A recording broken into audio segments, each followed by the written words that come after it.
have the lecture presentation from Mrs. Danaria Jasmani. The topic is about urban park as the hotspot for biodiversity, a way forward to sustainable ecosystem service. Lastly, we will have discussion session, and after that, closing statement and documentation. Ladies and gentlemen, let's start our event and hear opening remarks from Mr. Adnin Musadri Asdi, Secretary of Department of Technology, Infrastructure, and Regional Studies ITERA. Mr. Adnin, please, the time is yours. Okay, thank you, Mrs. Poppy, for the Honorable Head of Landscape Architecture Study Program, Dr. Bambang Sulistiantara, and also the Secretary, Mr. Edwin Eko Pranjaya, and the key speakers, Solehin Fitri Rosli, PhD, and Zanaria Binti Jasmani, PhD. Maybe we'll be joined soon. Inshallah, and all lecturers of Landscape Architecture Study Program, and also for all participants. Assalamualaikum warahmatullahi wabarakatuh. Good morning, salam sejahtera bagi kita semua. Shalom, Om Swastiastu, Namo Buddhaya, salam kebajikan. First, let us praise to Allah Subhanahu wa Ta'ala, who has been giving us blessings and mercies so we can be here together with the good health.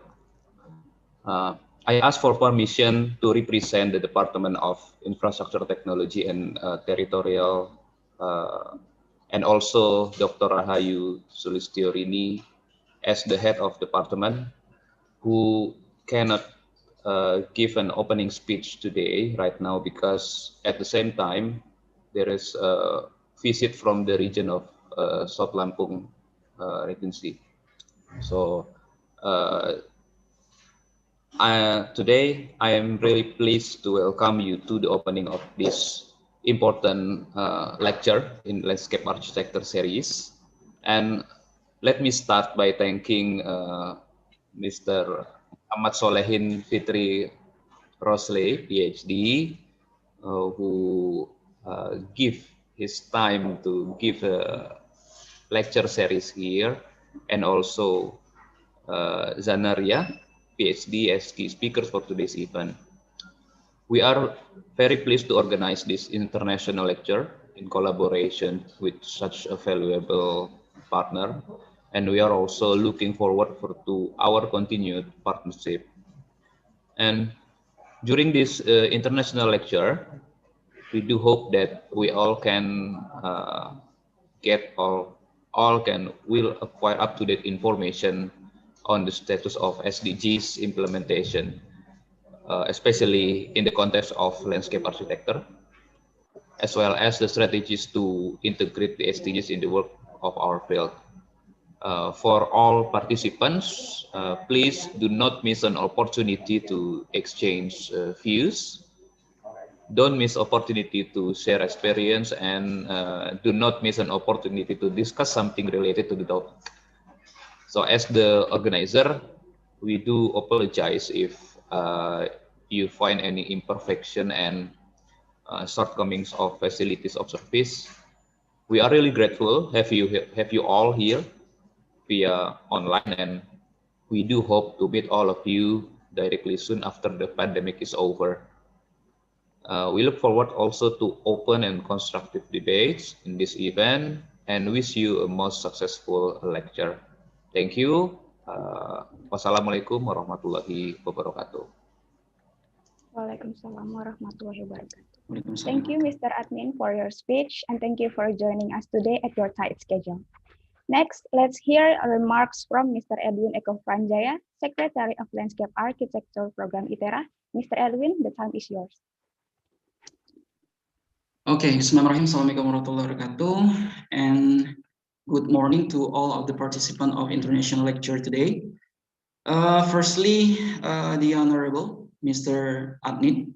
Actually, he is our secretary in this faculty, and he represents our dean, Dr. Rahayu Sulistiorini, and so do I here. Actually, I represent our head of study program, Dr. Bambang Sulistiantara.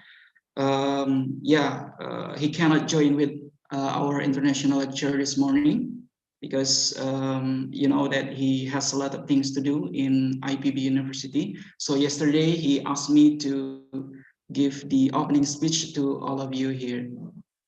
And then the honorable, our speaker, both of our speakers today, Dr. Solehin and Dr. Zanaria, thank you so much for joining us. And actually for your colleges too, Dr. Mazlina, Dr. Hana, and Professor Ismail. And related with your lectures topic for today, GIS and sustainable ecosystem services.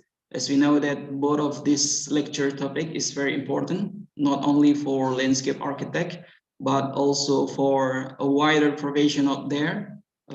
Let's say environmental specialists, biologists, even a doctor, right? Because around 5 or 6 years ago, when I went to Japan, I met someone. Actually, he is a doctor, and at that time, he is a PhD student in Chiba University, and he conducting a research related with the GIS, along with remote sensing or using airbus imaging as a tool for evaluating create a mapping about dengue fever in West Java.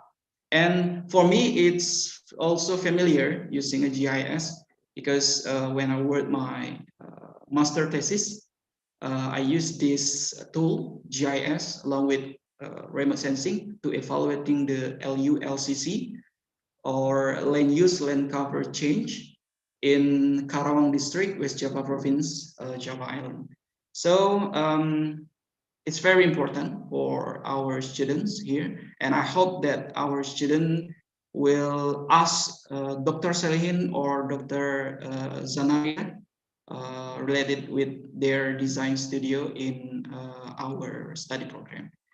So I think that's all from me. Thank you so much, Dr. Salihin and Dr. Zanaria. And let's enjoy today's lecture. Thank you. Assalamualaikum warahmatullahi wabarakatuh. Waalaikumsalam warahmatullahi wabarakatuh. Thank you, Mr. Edwin, for your speech. Now let's move to the next agenda and also our main event, lecture presentation from Mr. Muhammad Solehin Fitri bin Rusli. For participant, you may write your question in chat section for indirect question or use raise hand and we will let you ask directly to our speaker after the presentation. Please welcome Mr. Muhammad Solehin Fitri. Mr. You may start the presentation. All right, thank you very much, Ananda Pufi.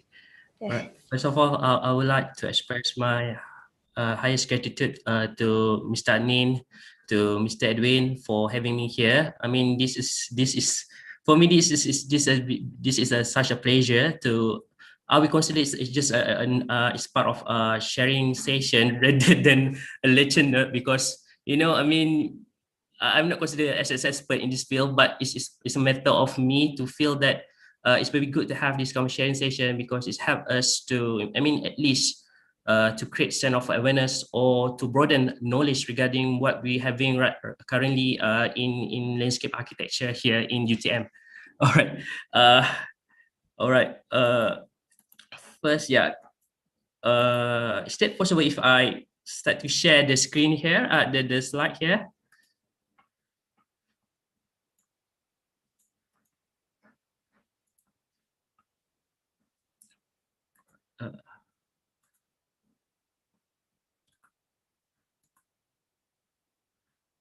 All right. All right. Yes. Basically, what I would like to share is much more, little bit about my research interest, as well as about what we can learn from using PPGIS or public participatory, especially in empowering public engagement in urban landscape design process, where I think it's quite very critical for us as a landscape architects or urban design, or if we go further for urban regional or urban planners to get how this kind of PPGIS can help us to connect us as the experts as well as the local participants in creating much more sustainable development in urban setting. All right. So, all right, before we go further, all right, is that all right if we can have a sharing moment, or just a little bit of questions about, can everyone see what makes these two places different from one another? I already provide some hint here and there, so hopefully some of you can give some ideas what makes these places are different from one another. Is there anybody who would like to try?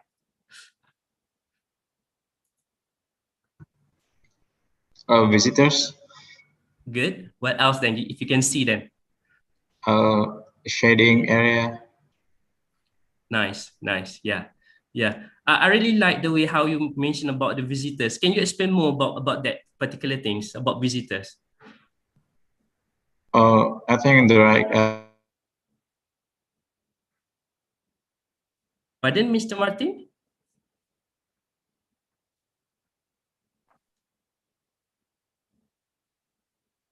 Mr. Martin, are you with us? Pictures got more visitors than live. Sorry. Yes, indeed, you are right. Indeed, you are right. I mean, these two photos were taken during the same time in afternoon, whereby if you familiar with open spaces or padang, we call it as padang in our temperate countries, it's quite very difficult to see people who spend their leisure time in padang during afternoon, whereby it's quite very hot and the sun is scorching to your skin. So these are the two examples taken from one is in Malacca, another one is in Kuantan, Malaysia, whereby I would like to stress on the people usage, how people appreciate the existing padang or open spaces in the urban area, whereby you can see that on the left, whereby in the Padang Palawan, none of the people spend their time on the Padang, even though this area is located to very very near to a historical site. If you are familiar with Pamosa, if you're familiar with Malacca, there's somewhere in Malacca we have this kind of we have this kind of very historic enclave, whereby you can see there's a lot like there's a lot of historical buildings, and this Padang is located at just nearby to that particular area. However, none of the people wanted to spend their time in this Padang. One of the reasons is, I believe, and from my point of view, because I was born in Malacca, and this Padang is very close to me. So I feel that one of the things that have been done previously by the local authorities of Malacca, they decided to demolish the existing padang, whereby previously the padang were designed by the British before our Independence Day. So before our independence, and it had been regarded by a lot of the Malaccan citizens as the jewel, as our pride, as the pride of Malacca. However, in early 2008, they decided to replace the padang with quite a shame. I mean, they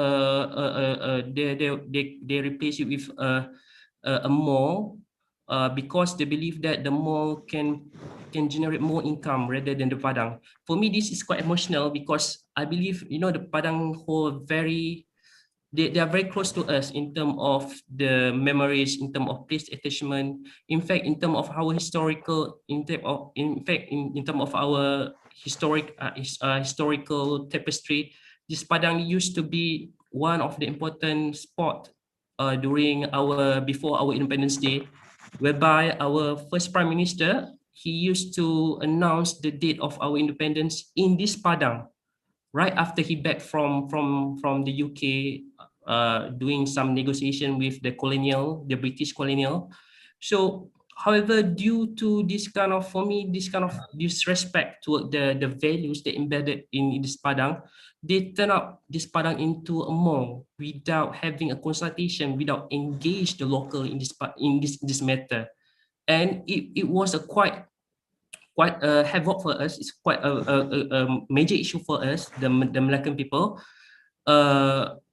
Some of us, they decided to send some referendum to the local authorities. They wanted this padang to be preserved. However, due to, once I mentioned just now, due to focusing much more on the profit, they tend to turn it into a mall. This is whereby I do believe we as a landscape architect shouldn't ever take it for granted to integrate the public engagement in our planning. Because at the end of the day, regardless how superior design, how important your design as you perceive, it will be useless, or we call it as a white elephant project, if that particular places or your design are not being appreciated by the local or the people who live around that particular areas. So these are something that I wanted to stress. I wanted to stress up in our sharing session this morning, whereby if you look from what have been highlighted by Kevin Lynch in his book, The Image of the City, when you look into urban setting, when you look into urban design, regardless all these kind of buildings, this kind of architecture or beautiful landmarks, one thing that you need to consider in order to make sure the city alive is the people, the lifestyle of the people, how the people perceive, how the people use that kind of place. These are the things that we need to consider. Once again, we need to highlight it in our design process, or before that, the policing making process, right? So, if you are familiar the definition of landscape itself, when talking about landscape, it's about how an area being perceived by people, and how this area being molded by the activities and interaction from in terms of regardless in terms of natural and human factors. What I can conclude that from landscape definition is about people perception and people interaction. Whereby you can get this kind of things is from the engagement of the local, how you perceive, how you're able to put your shoes in their perspective, or in their place, to understand how the place have been used and utilized by them, right? So when we're talking about SDG, I mean, I think all of you are familiar with SDG. We can see some of the SDGs are relevant to our profession. So we can talking about, if you go into SDG 13, SDG number 3, it's talking about the well-being. If you, it's about how we create the environment that really, that can prosper the good health and well-being of the people. And in fact, if you revisit the SDG number 11, is talking about sustainable cities and community. However, I'm not going to discuss this further. I was focusing on number 17, whereby I think this always taken for granted for us, who are probably our profession much more on design and policy making. We tend to take for granted this kind of partnership. I mean, in terms of how we kind of integrate people engagement, regardless from different stages, from the planning for the design stage. This is something that I would like to focus more in this sharing session, right? So if we look into the SDG 17, talking about the partnership for the goal, you can see that number 17.17, they kind of emphasize on the importance of promoting effective public and also public engagement in providing a more resourceful strategies of partnership, as well as to create a much more sustainable development for one particular more towards the sustainable development. So for me, SD 70 is very close to my heart, because I feel that this is related to how the role of PPGIS, or I think if you already for example, like Mr. Edwin mentioned just now, it's about how he familiar with GIS in order to do all these kind of very systematic analysis in terms of ecological studies, So this is something that I would like. For me, I'm looking how we can use the PPGIS to capture the intangible value about people association, people perceptions, and we able to display or visualize clearly using a mapping technique. Right. So this is where, for me, PPGIS come into the picture, just as I mentioned just now. All right. You know, if you can see the photo behind this, you can see how, you know, by using a map, how this like a focus group discussion, there's a lot of people to, you know, to share all their thoughts, all their, I mean, all their perceptions on one particular area using these kind of maps. And later, for us who are familiar with GIS, we're going to I mean, like we're going to transfer all this kind of important information into a very systematic method using GIS. And at the end of the day, we're able to analyze it clearly how and to visualize clearly how people, you know, the intangible value can be part and parcel of our design process, right? So, you know, when you're talking about PPGIS, one of the keywords here is about public empowerment or people empowerment, whereby there's a lot of have been highlighted a lot of other important, you know, have been highlighted many. For instance, in Faro Convention, we're talking about, you know, how by engaging people, we able to recognize their interests and their associations towards one particular elements that really represent their, you know, their lifestyles and their importance to the society. So by using, you know, by using PPGIS in our design process, we're able to ensure that, you know, we provide a better opportunities for the people as well as for the authorities to understand how to understand how the needs of both parties to create much more, you know, like livable places that can be you know, that can be create a sense of belonging to the society in this case, right?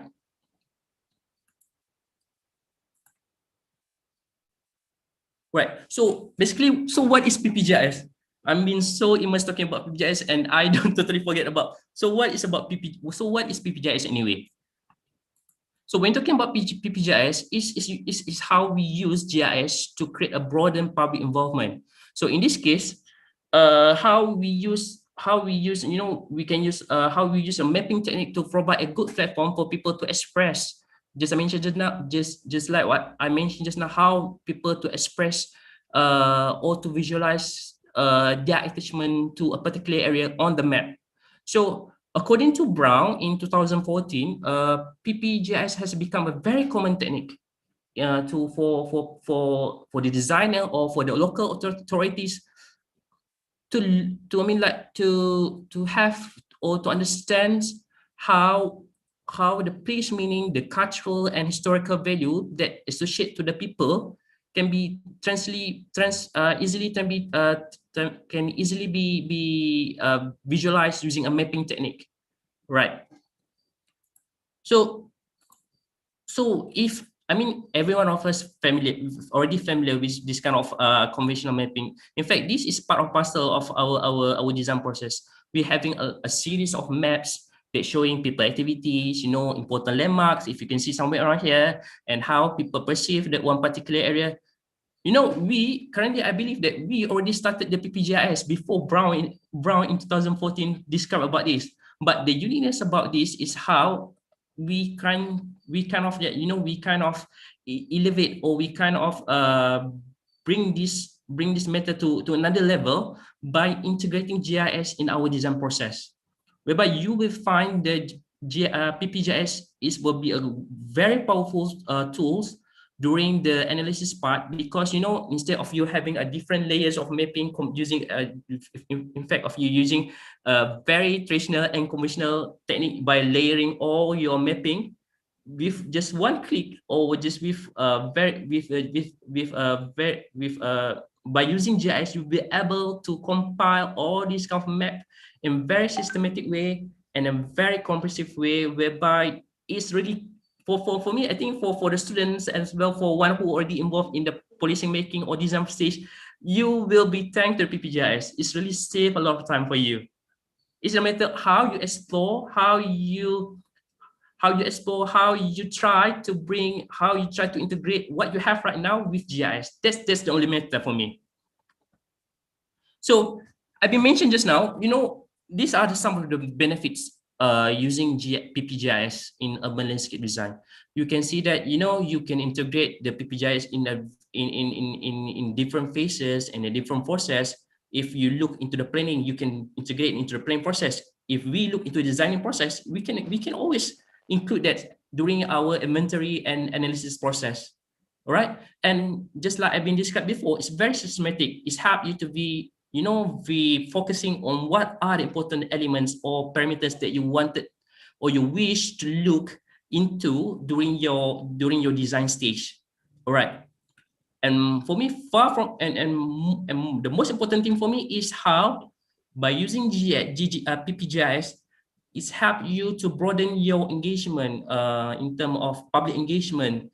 So it's able for you to, to get all the input from the people easily and very systematic way, right? And then the last but not least is how you're able to display the result much more easier, right? Because you already have a very systematic process. For me, this is something that we can explore more. All right. So this is something we need to look forward, especially we as a young landscape architects. All right. So in order for you to understand what is PPGIS, I would like to share a case study whereby the case study is taken from my PhD study. I was looking into what are the special quality in one of our Malaysian royal towns. So my case study, I was looking into a royal town in the Johor Sultanate, Malaysia, whereby currently where I am right now in Johor in the Johor Sultanate. So this study is very close to me because before this in 2018, Muar is the latest proclaimed royal town by the Sultan. So we kind of we kind of have this kind of debate among the experts and especially among the with as well as the local authority. What are the unique things that we can highlight from what are the unique things that we can highlight in Muar as the royalness identity, whereby if I will explain further what are the things that happen in Muar. All right. So basically this is the very past fact about Malaysia. So currently, like if you are familiar with Malaysia, we can having a lot of royal houses in Malaysia. Started from Perlis in the north part here until Johor. We like every single state here we have a king or sultan that headed the states. So currently, like what make the royal town is very important for us because since like we have a lot of royal houses, like every royal houses has its own royal town, and like every royal town represent the uniqueness of the mutual respect between the kings and and his subjects. So in this matter, royal town is very close to us because it reflect our history as one of that still having preserving the traditional system of sultanates in the Southeast Asia. So currently, what we have right now, we have 6 royal towns in Malaysia. So these are the states that having a royal town. And if you can see that, a part of this royal town, I already classified the royal town according to several aspects. When you can see that a royal town of Pahang and Perak states and Negeri Sembilan is considered as classical. And for Selangor and Perlis is much more traditional royal town. And Johor is the only modern royal town, whereby this is the uniqueness of Muar in Johor. You can compare it to other royal town in Malaysia. It has its own identity, but however, during that time, everyone's still looking, still searching, still searching what are the identity we can highlight it in this case.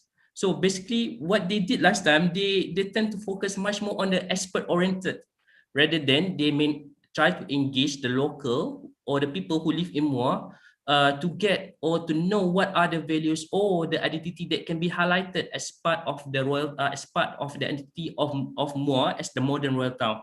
So this is where I do believe that my study trying to look from the people perspective, because I feel that there's a gap that I need to there's a gap that I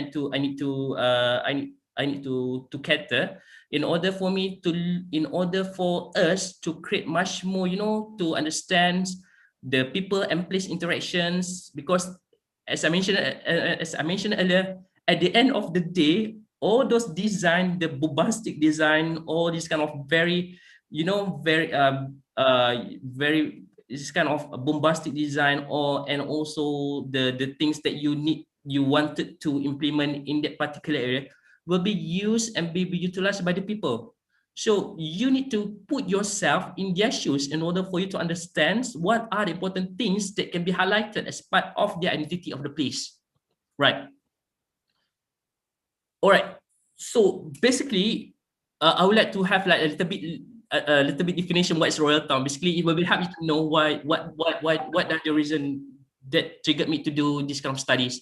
So I mean, we're talking about royal town in the Malay Sultanates is a symbol of the Malay civilization, civilization, urbanization, and culture. So it's as I mentioned earlier, it's part of our long history, and it used to be a capital state before we gain our Independence Day. So if you are familiar, you know, if you look from, I mean, if I think we're talking about the Malay Peninsula and the Sumatra. I mean, we kind of having a very similar history in terms of the a lot of like, you know, in terms of the political affair. You know, we used to have a lot of Malay sultanates in the Sumatra before. So this is something that, you know, something that I believe we kind of sharing all this kind, you know, this kind of culture somehow. It's very close to us anyway.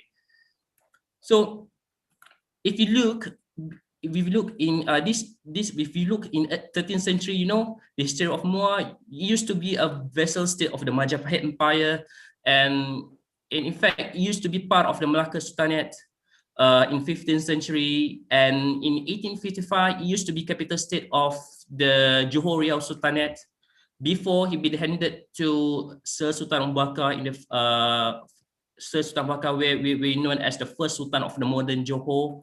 So later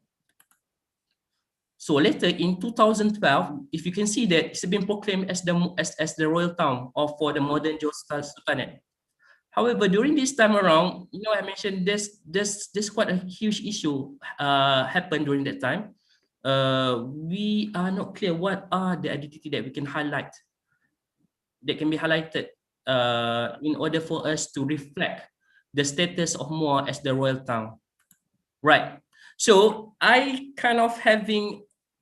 already provide you some, you know, a video that I will wish you to visit more, but I think this will be good, you know, will be good hints about this thing about more itself. So if you don't mind, if I can share this video with you all right? So ayuh kita ke Muar.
All right.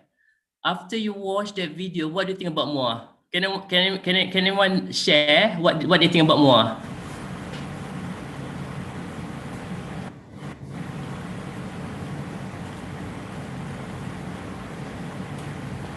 What do you think about Moa? Can anyone share their opinions regarding this particular town?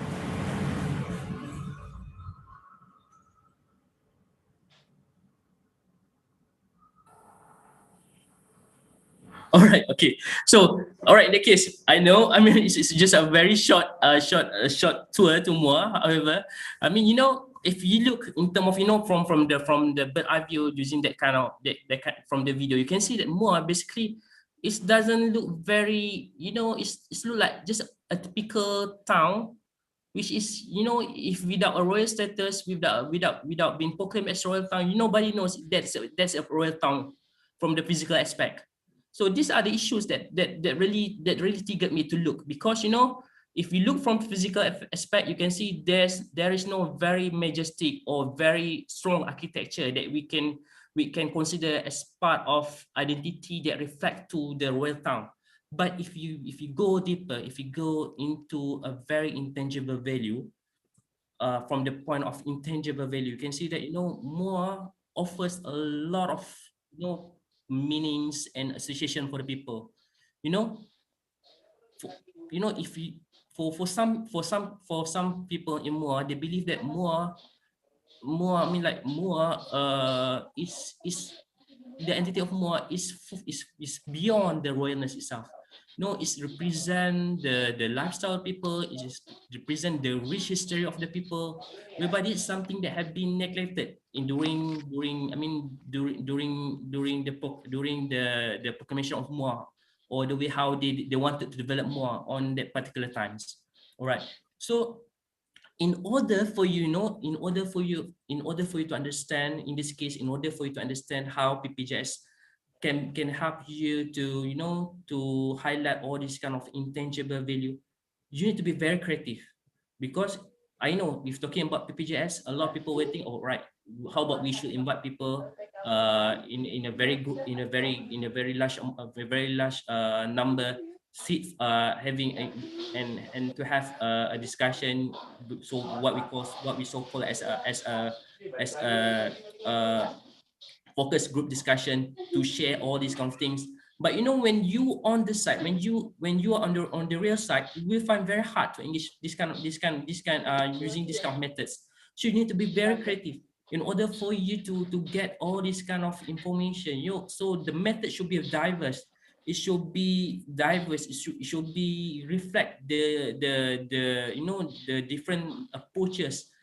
Because you're going to deal with people that come from a different life of work. So this no matter how you as a designer or someone that involved in the policy making need to be very creative. All right. And then at one point you need to be a good listener. All right. You should put your ego somewhere close in nowhere. So because you need to be a good listener to understand what are the inspiration, what are the thoughts from the people or from the locals. So by doing this, is help you to be part, or to be part of their perspective, to understand their once again about their engagement, their belongingness to that particular area. And no doubt, you need to be patient, because in order for you to conduct PPJS, you need to very patient, because you can expect people to respond to your to the process directly or in a very quick way. You need to in this method, you need to have a different type of strategies. All right. So what I did last time, because I tried to as I mentioned, I tried to propose a focus group discussion, but it's turned out to be a failure strategy, because you don't. It's very hard for you in order. You're nobody in this case. You are nobody.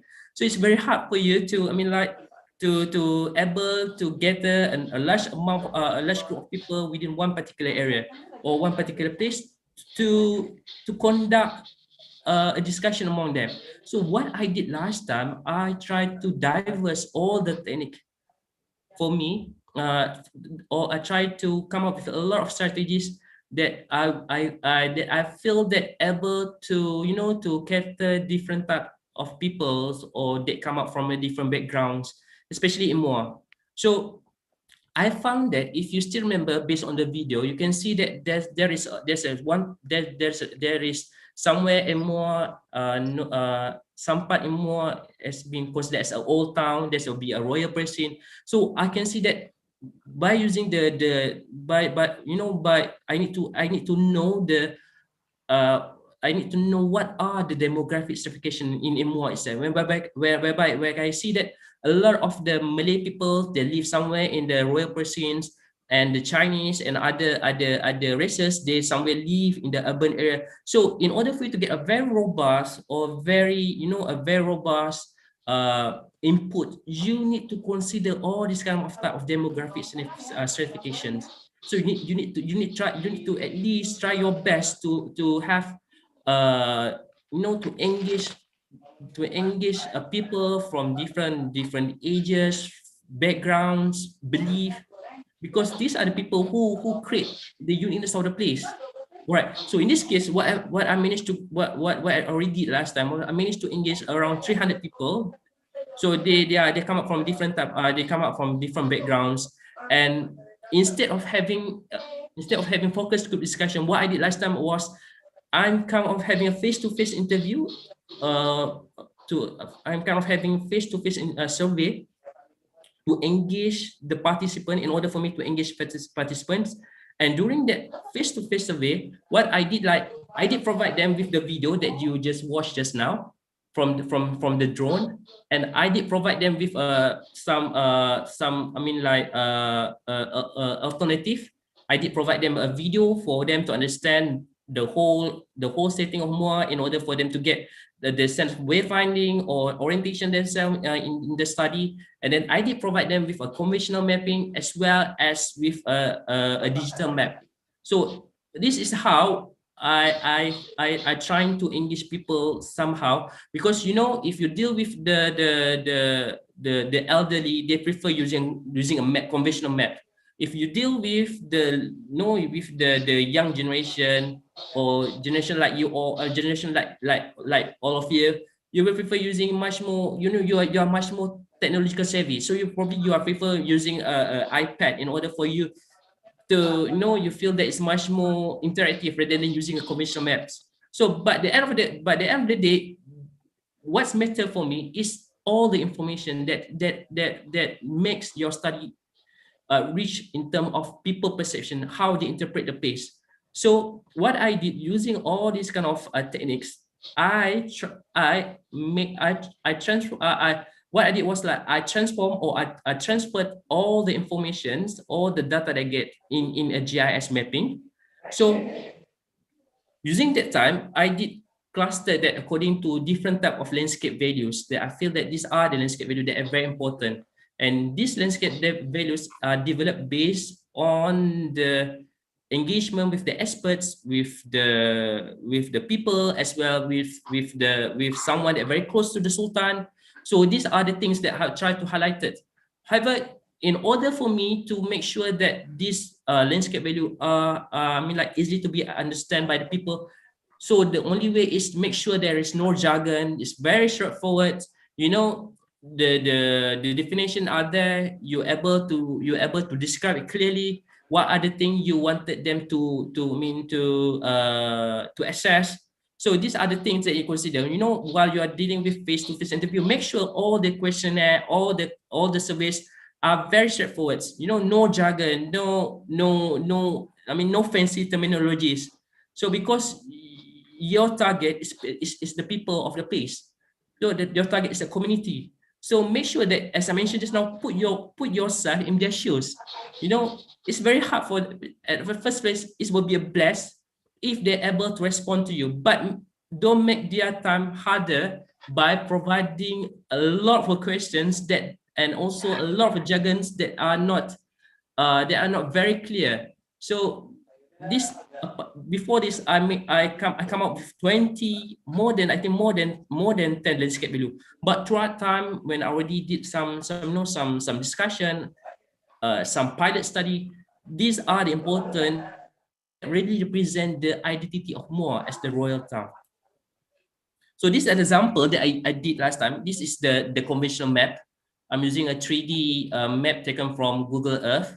So, however, on top of that, I did provide with some labeling regarding all the important landmarks in order for them to to provide them with a sense of orientation and wayfindings, right? So, based on these 10 landscape values, quite surprising when talking about Royal Town of Muar, the most important landscape values are the naturalness instead of symbol, where we believe that you're talking about royalness is much more about symbols, about the about the royalness identity. But it turned out naturalness is the most important landscape value that represent the identity of Muar.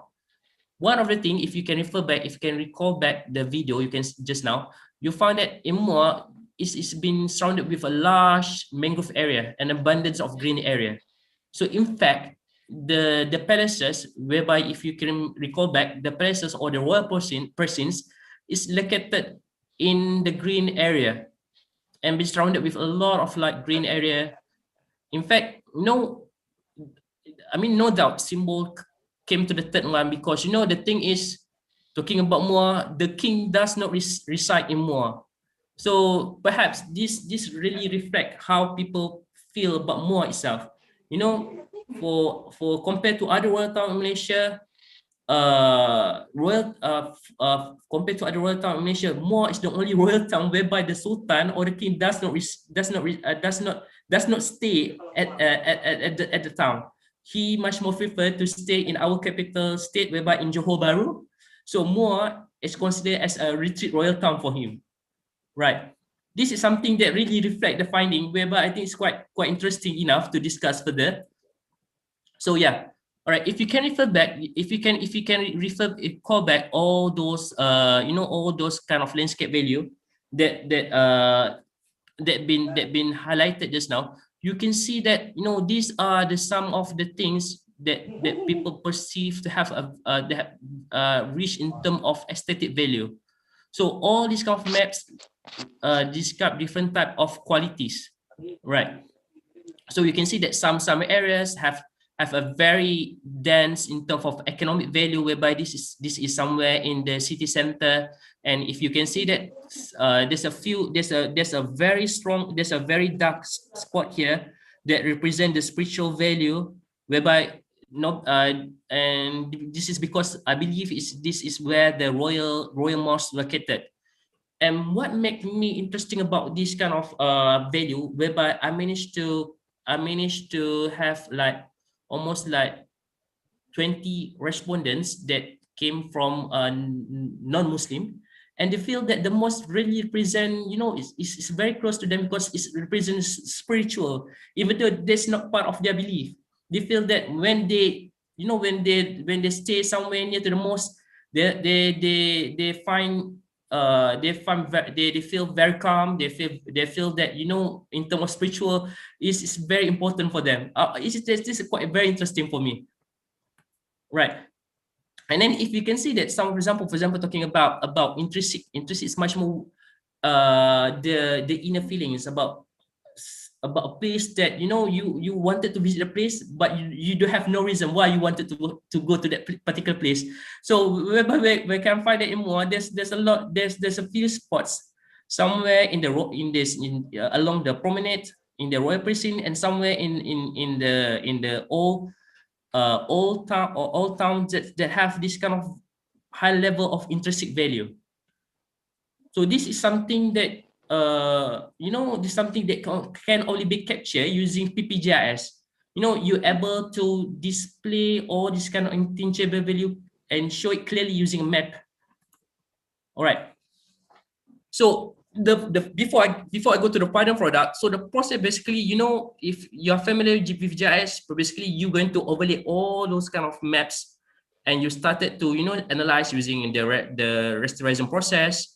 You know, from based on the combination of the maps, the 10 different type of maps, you come up. I managed to come up with one maps that represent the whole, you know, the whole that represent or show the significant places in more that represent people, you know, people engagement and attachments, and that we've reached in terms of people memories, people, you know, people memories, sense of belonging. And surprisingly, some of the spots is not in the royal prison anyway. It's located in the old town. So you can see that there's a few important places for the people that are very significant for them in terms of their perceptions. It's located somewhere in the old town here. You know, so these are the things that have been, you know, have been you can only get it if you able, you know, if you able to have if you are able to understand the process of PPGIS, right? So what I can say here, you know, so you know, if you look into PPGIS, is allow us as a landscape architect, you know, to understand how people perceptions really matters in terms of the planning process. You know, this is very important, as I mentioned earlier. It's very important because, you know, at the end of the day, you need to put your ego aside. You need to think that your design is for the people. It's not for you. It's not for you to contest with one another to show that, wow, I'm the good landscape architect. I'm the famous landscape architect. This is my masterpiece. No, in this case, you know, all your designs should reflect the needs of the people and the way how you try to enhance and highlight the existing values that embedded in that particular area. This is something that you need to, once again, you need to put in your dictionary as a landscape architect, right? So I think that's all. I hope I not make you bored with my presentation. So I will end that my presentation with a pantun here. Alright, kalau tuan berlayar kedai, belikan kita sebuku ragi. Kalau tuan umurnya baik, doakan kita berjumpa lagi. Alright, I think that's all from me. Thank you very much. Thank you, Mr. Muhammad Solehin Fitri, for the presentation. It's interesting that public participatory engagement, as you said in your presentation, allow us as landscape architect to understand the perspective of people who dwell in the place. For participants, before we continue to the next session, allow me to give you a summary of Mr. Solehin presentation in bahasa. Sure, of course, don't worry. Jadi, beliau membahas salah satu goal dari sustainable design yang berkaitan dengan bidang kita sebagai landscape architect pada poin ke-17, yaitu partnership for the goals. Tujuannya diantaranya meningkatkan kemitraan global untuk pembangunan berkelanjutan, dilengkapi dengan multi-stakeholders yang memobilisasi dan berbagi pengetahuan, keahlian, teknologi, dan sumber daya keuangan untuk mendukung pencapaian tujuan pembangunan berkelanjutan di semua negara, khususnya di negara berkembang. Penggunaan GIS untuk memperluas keterlibatan publik dalam pembuatan kebijakan dan untuk mempromosikan tujuan organisasi non-pemerintah, kelompok akar rumput, dan organisasi berbasis masyarakat. Public Participatory Geographic Information System atau PPGIS telah menjadi teknik umum untuk menilai pengetahuan lokal, makna tempat, budaya, dan nilai-nilai sejarah yang terkait dengan pengalaman seseorang terhadap sesuatu tempat. PPGIS meningkatkan bagian analisis dari teknik pemetaan konvensional. Ini membantu untuk memvisualisasikan, menampilkan, dan merekam interaksi orang-orang dan tempat secara komprehensif. Manfaat PPGIS dalam proses desain lanskap kota diantaranya dapat digunakan dalam berbagai fase, proses, dan situasi perencanaan, pengumpulan data sistematis, mengurangi pengumpulan data yang tidak perlu, selain itu memperluas keterlibatan publik, dan hasil lebih mudah diolah dan dianalisis menggunakan berbagai pendekatan. Okay, that's all. Before we jump to the second lecture presentation, I would like to ask some question for Mr. Solehin. Mr. Solehin? Yes, Miss Poppy, yes. Go ahead then. Thank you very much. Yeah. Back to your study case, did you use certain variables in the process of mapping that special quality when you choose the 300 local people of Muar?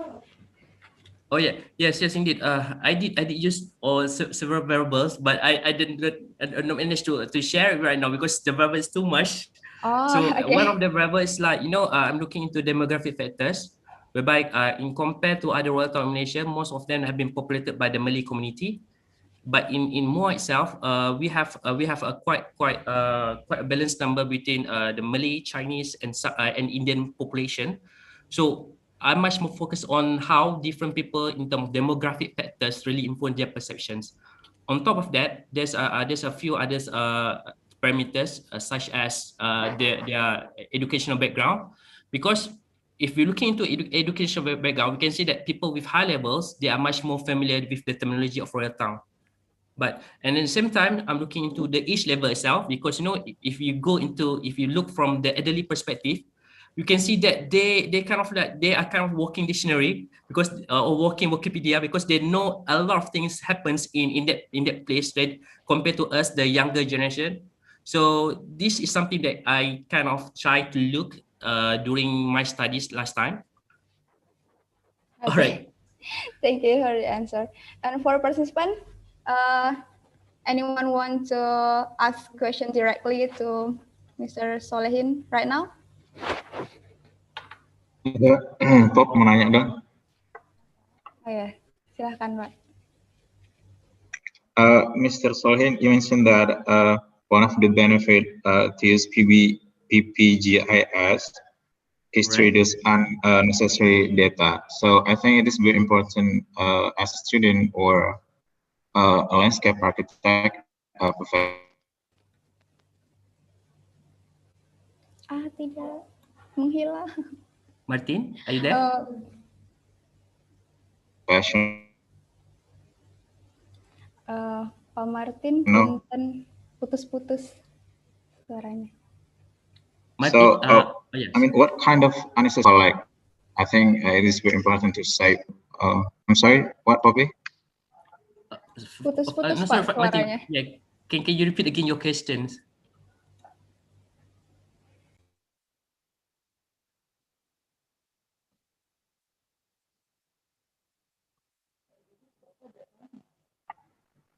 Oh, gimana? Udah ini? Dengar nggak? Dengar Martin. Martin, kalau boleh Martin ulang balik soalan Martin.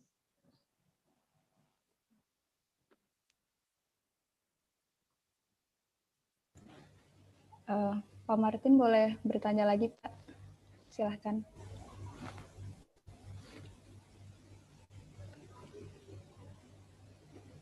Ada technical problem ya sepertinya. Oh, kalau boleh nanti Cik Martin tanya balik lah. Pak Martin tanya balik nanti. Kalau if you can just can share the questions on this chat session, I think will be good anyway. Ya, kita Masih gangguan ya, Pak ya? oh enggak, udah Okay. Pak, bisa. Ya, Okay. Pak Martin, Udah yes. kembali. Sudah kembali, yes. Okay, I would like to ask that, you mentioned that one of the benefit to use PBGIS is to reduce, unnecessary data that we often to collect. I think it is very important as students or landscape.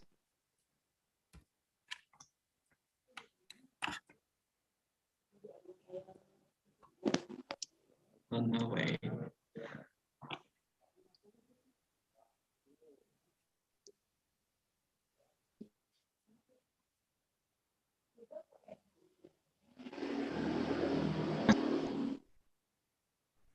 Okay, I'm a little bit confused about the aesthetic value. Is it, something related to historical building or, and a symbol? So, yeah, what kind of data is that? I see. Right. That's a really good question anyway. I mean, yeah. I mean these two parameters for some for I mean like for some people it's very generic, it's very general somehow. But this happened in my case whereby these parameters is derived from a focus group discussion among the experts, just I mentioned just now, and also conducted with a series of interview with the local peoples, and a lot of them mentioned that in Muar there's a lot of unique buildings that rich in terms of architecture and pleasant for them in terms of visual. So in order for me to, you know, to narrow down or to simplify their definition or their understanding regarding this matter, I kind of setting the value of aesthetics to represent all this kind of broad of definition, right? So and in order for I mean, in order to make sure that people are not confused with the terminology of aesthetics, if you can recall back just now, I did provide a very clear, it's not very clear, it's very simple definition. So by doing that, so it's able to help people to understand the meaning of aesthetic from my point of view. And it goes to the symbol itself. All right, symbol is something for me. Symbol in this case is matter of how the idea of the royalness, how they feel that the place has this kind of strong presence of the kings or the sultan of Johor in this case. So quite surprising when we're talking about the symbol here. Most of the symbol is most of the places that have a rich in terms of symbol is a places that is not associated physically with the kings. For example, the palaces, the mosques. It's much more about, you know, just a small store or small hawker food somewhere along the city center, whereby some most of them believe, most of them agree that this hawker center is have a rich a rich in terms of symbol, because the kings or the sultan of Johor always visit this area and spend their time with the people. So regardless the physical appearance of the place, which is not royalness at all, the important thing about the place is about the people trying to visualize this kind of intangible value, the mutual relationship between the king and the sultan at the place. If I able to make you understand, I mean, am you clear with my explanation just now, Pak Martin? Yeah, yeah. All right, all right.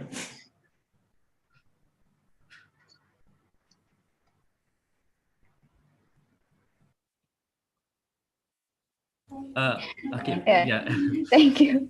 Thank you, Pak Martin, for the question. And I will read the next question from the chat section.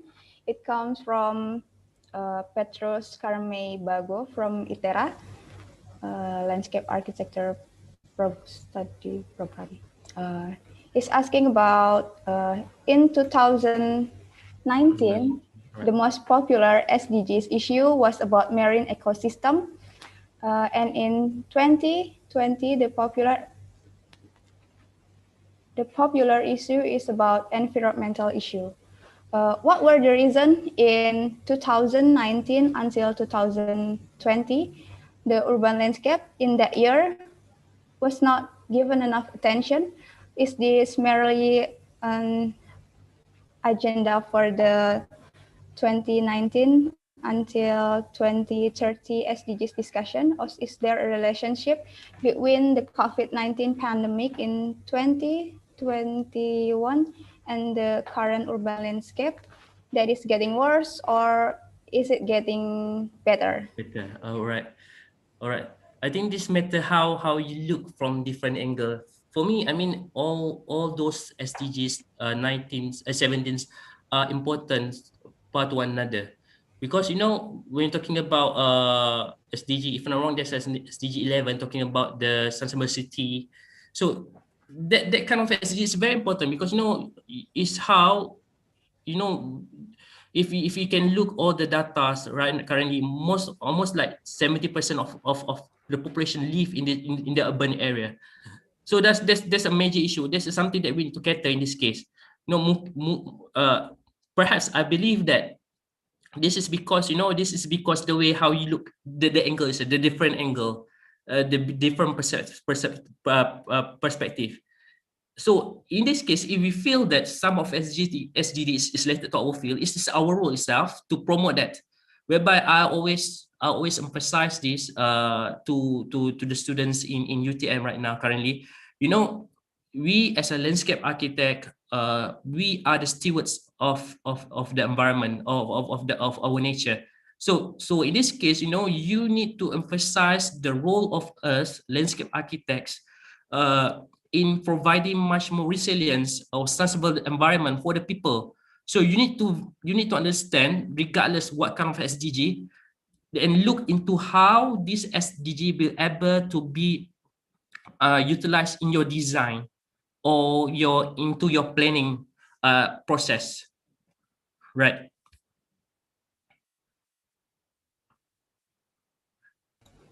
Okay, thank you, Mr. for the answer. And there is another one question for Hari Iswoyo. To what extent public are supposed to be involved in the design process? Should they be consulted to the design or just assess their opinion and agreement toward a proposed design? It certainly varies according to the size of the population who are considered representatives of the people that the city council need to involve in the FDGs, etc.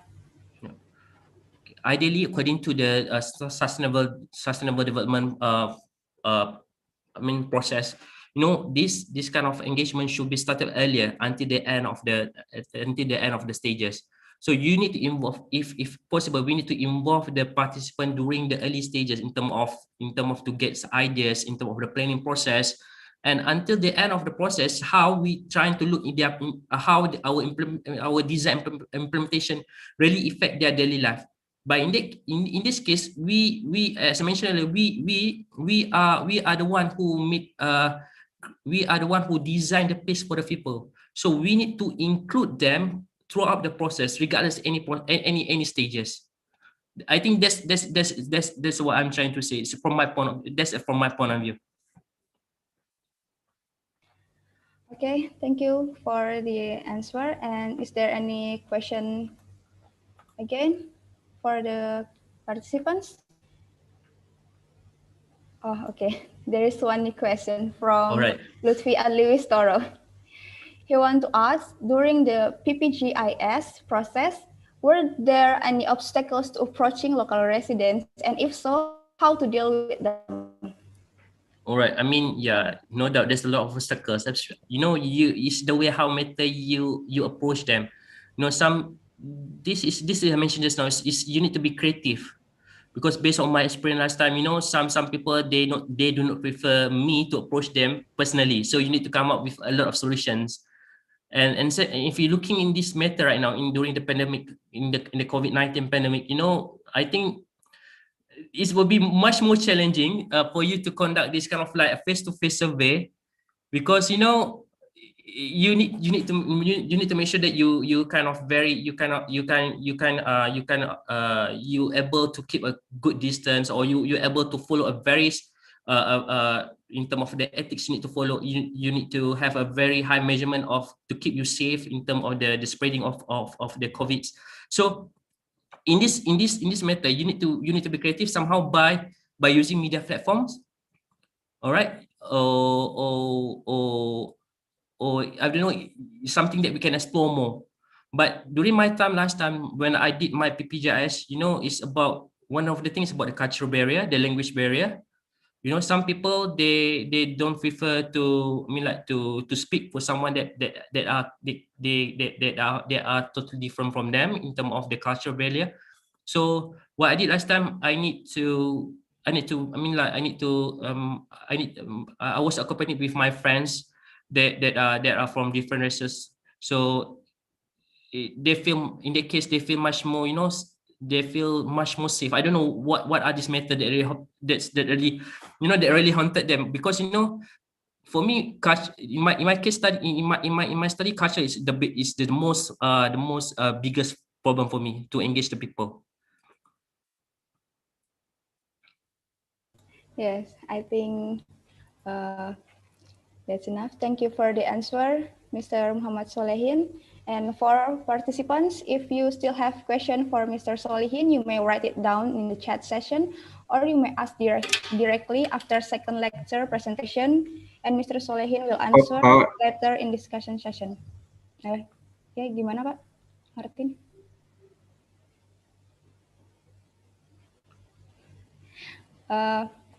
Mrs. Danaria, I think she's joining. She's been joining us. Assalamualaikum. Okay. Good afternoon, everyone. Good Yes, afternoon, Miss. yeah. Okay, I think because you just finished the lecture, perhaps the participants need to take a break for a few minutes, right? Yeah. Okay. Yeah, Okay. just for them to relax a bit before the next session. Okay. We'll take a break for approximately for 10 minutes. Okay? Yeah, sure. Okay. We will pause, we'll break for 10 minutes and we will start again after 10 minutes. Okay. Thank you.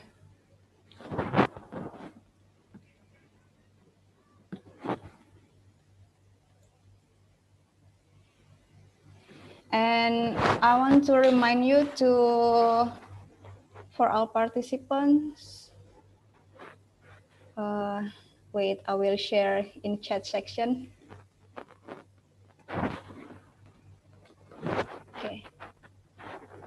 For all participants, please fill the feedback form on chat section that will be redeemed for a certificate. Thank you. Make sure that the name and email is filled correctly. Okay, thank you.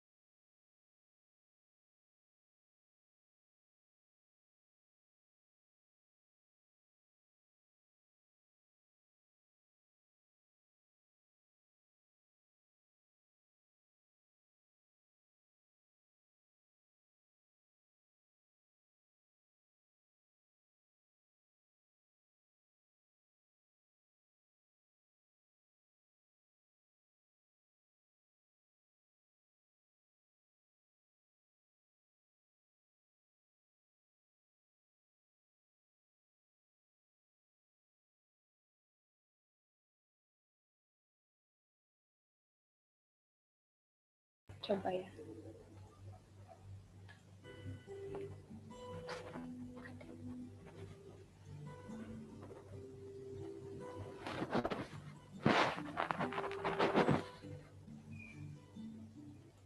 Gimana, Bu?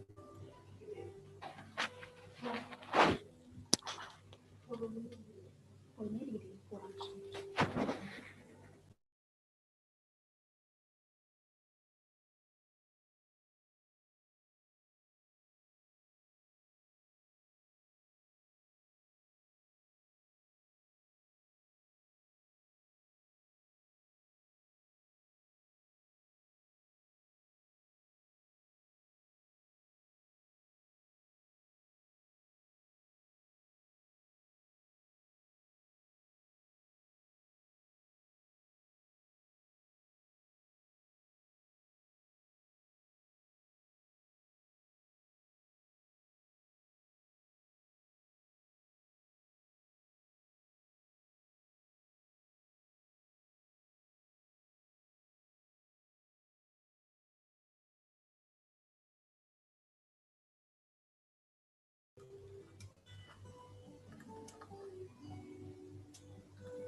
Apa ya, Bu?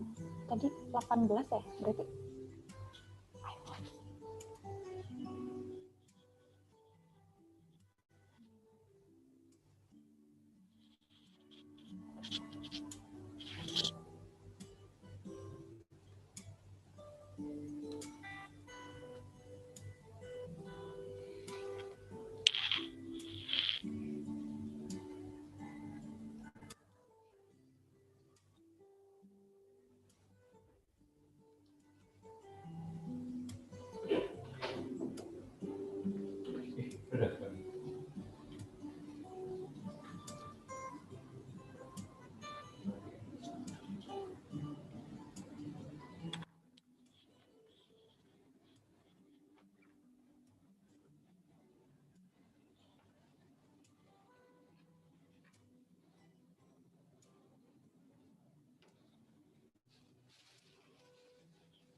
Assalamualaikum, Miss Poppy. Yes, Miss. Can you see the slide that I share here? Yes, I can see it. Okay, good.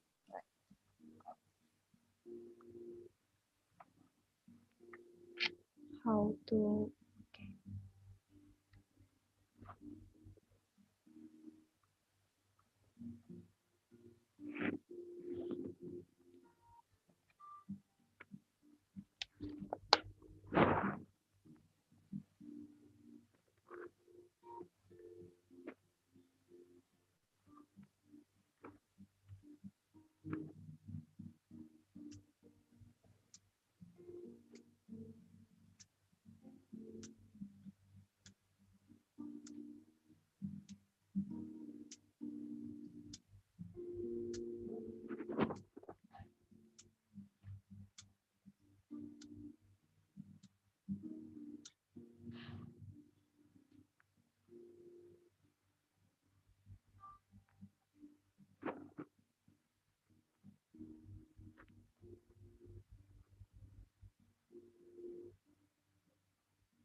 Kapan? Hah? Megandeng apa ke sana itu? Megandeng apa ke sana itu?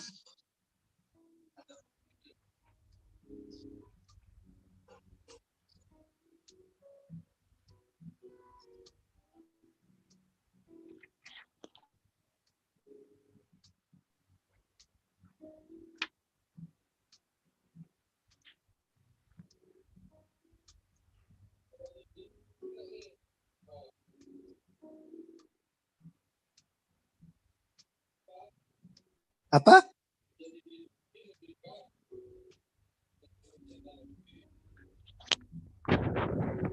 Mama tanya M. Kita akan mulai sebentar lagi, Pak.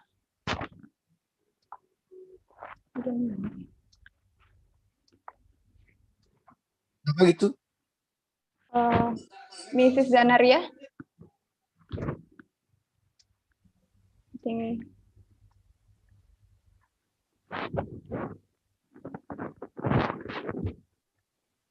Mrs. Zanaria. Yes, shall we start? Okay. Okay. Okay.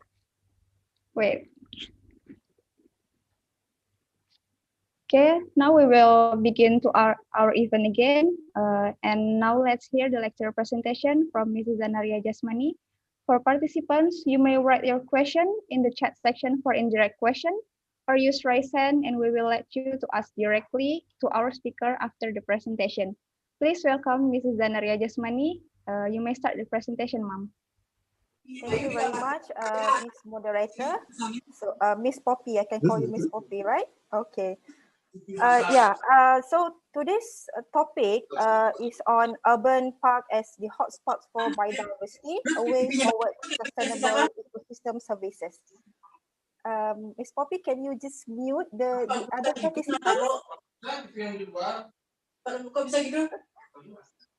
Yeah, because this is disturbance, a little bit of a disturbance. Okay, sorry, Miss. Okay, all right, thank you. So may I know if the participants, are they all undergraduate students of landscape architecture, or do we have participants from postgraduate students? From ITERA landscape architecture, it's all undergraduate. Undergraduate students, Yes. yeah. Okay, because I can see that we have like 130 over participants. So I just wondering if they are all undergraduate students or do we have any postgraduates? Yeah. Okay, fine. So they are all students of landscape architecture bachelor program, right? Yes. Okay. All right. Good. So this is the topic that I will be deliver today is about urban parks and how can we design urban parks as one of the hotspots for biodiversity. So this is the objective of the talk today. So basically, it is about providing an overview of the importance of parks and nature reserve in cities in supporting the urban ecosystem services. So later in this talk, I will explain a few terminologies in relation to the urban biodiversity, ecosystem services, and so on. Okay. And number two, I will explain the key principles for designing urban parks that can enhance, improve the biodiversity in cities that we desire. Okay. So I won't go into details about the SDG, but the purpose I include this slide in my presentation is just want to highlight about the topic for today is actually related to the SDG number 13 and number 15. Okay, it's about green buildings, it's about improving the biodiversity, it's about how you can green your cities. Okay, so both 13 and 15 is actually relevant to today's topic. So this is the infographic of the percentage of urban population in Asia in 2015. So you can see in this info that on the red dot, that one is Malaysia and Singapore. Okay, the red one is highly urban. So if you can see that there is 75% actually people in Malaysia are residing in urban area. And whereas in Singapore, 100% of the population are actually at urban area. So if you look at Indonesia, it's at 54% the population are residing at urban. So this is the statistic in 2015. Okay, so let's see. This is the projection of urban population in Asia in 2030. Right? So you can see that in Indonesia, for example, it has increased 6 to 63%, which is more than half of the population in Indonesia will be at urban area.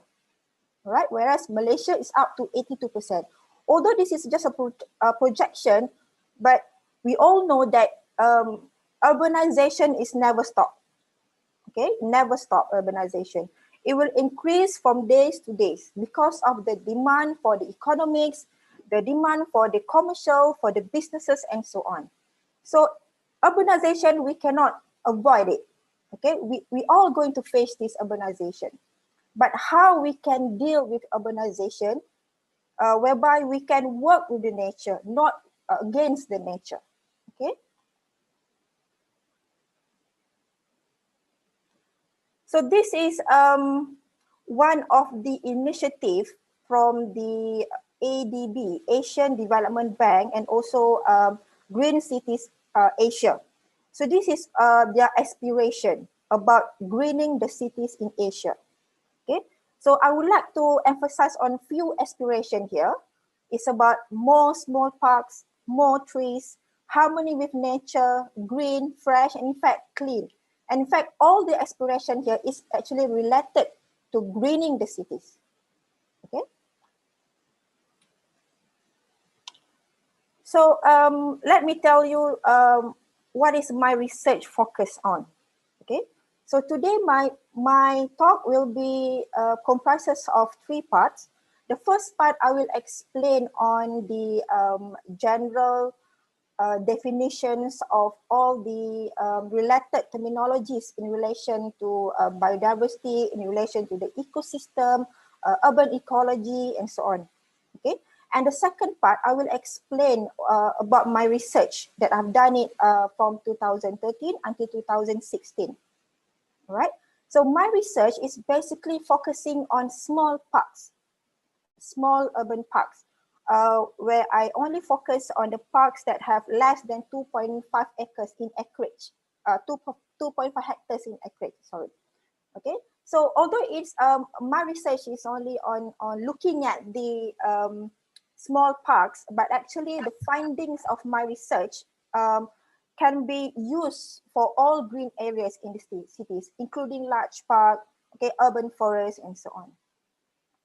So the question here is how urban parks can enhance species richness and maintain the ecological functionality in the presence of human activities. Because we all know that in urban area will be congested with all urban citizens, with all buildings, built up areas, with all the commercials area, residential, and so on. So how can we actually can coexist with the biodiversity? Okay, so biodiversity here, I define is not only focusing on the fauna, but also on flora, both flora and fauna. Okay, but my research, I look at the indicators of certain species, okay, specifically on birds and butterflies. So these are the several definitions that I will explain later on, which is those definitions, those terminologies are very much related each other. So the first one about urban ecology. Maybe some of you have come across this terminology, urban ecology. So what is this urban ecology actually? So here it says that ecology, the word ecology itself is referred to the interaction and relationships between organism and the abiotic environment, which is both biotic and abiotic, living things and non-living things. Okay, or the science of studying this. Okay, the science of studying this.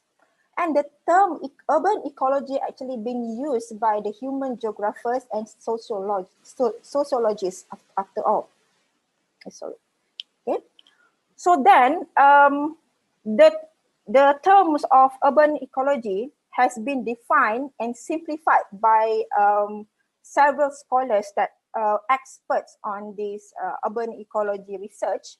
So they come up with this simplified of urban ecology definition, which is it is an integration of both basic, fundamental, or applied problem-oriented, which is natural and social science research to explore the multiple dimensions of urban ecosystem. So basically, when we talk about urban ecology, it's a matter of research. Okay, it's a matter of studying the ecology. So that is about urban ecology.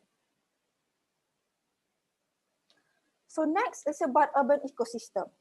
So what is urban ecosystem? So if we refer to the word ecosystem itself, it's actually referring to the spatially defined areas of the natural environment. But when we add the word urban before the ecosystem, so it becomes the habitats that make up the urban areas. So here it says such as building, wall, roads, parks, river, what else? Small gardens, your home garden. So everything is considered as urban ecosystem as long as it is the location is an urban area.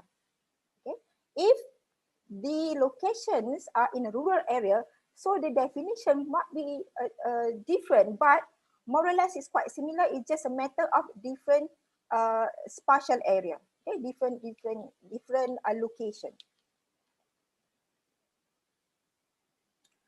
And next is about urban biodiversity. So what is urban biodiversity?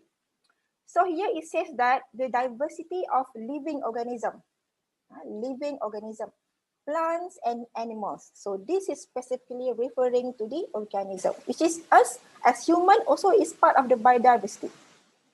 Okay, so when it says urban biodiversity, so this organism we can found it at cities area, at urban area, and it can be measured in terms of the species richness and also the abundance of the species. So these photos actually I took it during my data collection, during my surveys at the parks and at Kuala Lumpur. So I will explain later the locations of the parks that I did the survey. So next is about urban species. So basically when we talk about urban species, it can be classified generally into two types. Okay, two types, which is generalist species and also specialist. So what is generalist? So here it says that species that demonstrate flexibility of behavior, morphology, growth form, physiology, etc., or has a wide tolerance for different environmental conditions that allows it to utilize a range of environmental resources and therefore persist in a varying environment. So in urban area, we normally found generalist species. We can rarely find the specialist species. Okay, so in urban area, when we talk about urban species, most of them are generalists. So what is specialist? Species that has more specific environmental requirements and limited niche availability, and therefore they have more limited distribution and lower population. So this kind of species, we can consider that as a rare species, threatened species, species probably at IUCN red list, for example. Okay, so those are we can consider as a specialist. But in urban area, we can only find generalist species. So next is about urban ecosystem services. So we can define it as a conditions and process. Okay, when you say ecosystem services, it's about condition and process through which natural ecosystem and the species that make up them. All right. So these services actually directly produced by the ecological structures within the urban area. You can have it at rural area, you can have it at peri-urban area, but the ecosystem services might be different. But here I'm focusing and I'm emphasizing on the urban ecosystem services. So these are the classifications of urban ecosystem. So there are 4 classifications: provisioning, regulating, cultural, ecosystem services, and also supporting and habitat. So here you can see the difference between all 4 classification of ecosystem services. Okay, for provisioning examples, it's about the food supply. Okay, the food that you get from your plantations, your home garden, for example. So this is that is part also as ecosystem services. You have your home garden at your housing area, at the urban area, for example. And in fact, people who live at the high-rise residential, okay, high-rise residential, they might have their own a balcony garden, for example. So they might have their aquaponic, for example, and small garden within the balcony. So that is also part of the services, provisioning services, because it supply you the food. Okay. and regulating. So the air that we breathe, okay, the climate, the temperature, the water that we get from the river. So all that is regulating. So what is cultural? So it's about intangible. It's about tourism. Here it says about tourism, recreation, the benefit that you get from the ecosystem. That is a cultural ecosystem services. Okay. Supporting and habitat. So this is where the urban biodiversity falls under the supporting ecosystem services. Okay, biodiversity, habitat, species richness, functional diversity. So all these under the supporting ecosystem services. So let's see a video. So this is one of the initiative for urban biodiversity and ecosystem services in Europe. Okay, they call it URBES. Okay, so let's watch this video. I hope you can see the video. If you cannot, just let me know, right?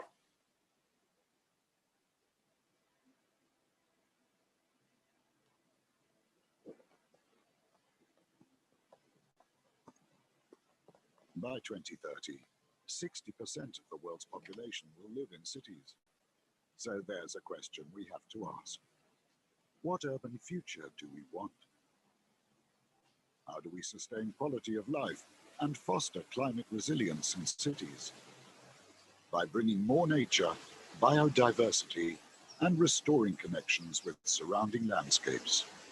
Funded by Biodiversa, the URBES project brought scientists, city planners, policymakers, and citizens together to study the role of biodiversity and ecosystem services in our cities.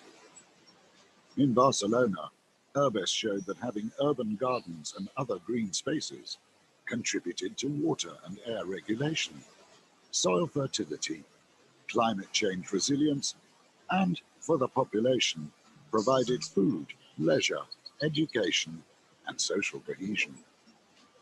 By assessing and mapping the multiple benefits of urban ecosystems, local authorities had a scientific basis to implement green infrastructures. In Salzburg, the project revealed that the quality of a green area is far more important than its size. In the Donnenberg Park, less frequent mowing and keeping wild areas intact led to an increase in biodiversity and ecosystem services, and less costs in park maintenance, a true benefit for the local authority. Berlin leads when it comes to transforming former industrial sites into green spaces, creating a network throughout the city, making them leisure sites for people, but also allowing free movement for animals, no longer hampered by land fragmentation. URBES highlighted the economic and social value of these green spaces, helping shape the city's biodiversity and climate change plans.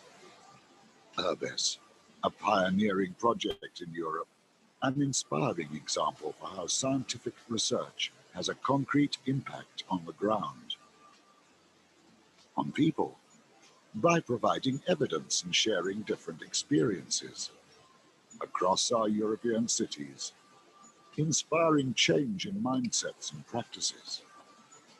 URBES showed real examples of nature-based solutions,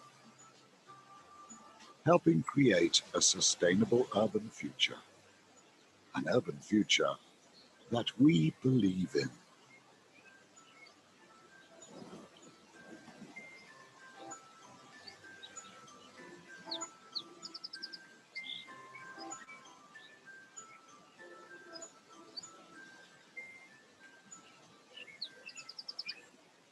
Okay, so that's the video. So I just want to ask, anyone would like to give a response to the video? Maybe you would like to share your opinions or views about it. Anyone would like to share? What do you think about the video? Or what is the message about the video? Just give one or two words from it. Anyone? Or maybe you can just type in the chat box so I can read it. How can I look at the chat box? Yeah.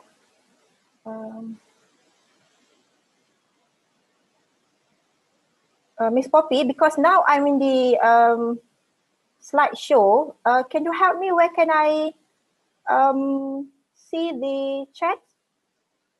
Perhaps the participants would like to respond to the chat box. Can you assist me?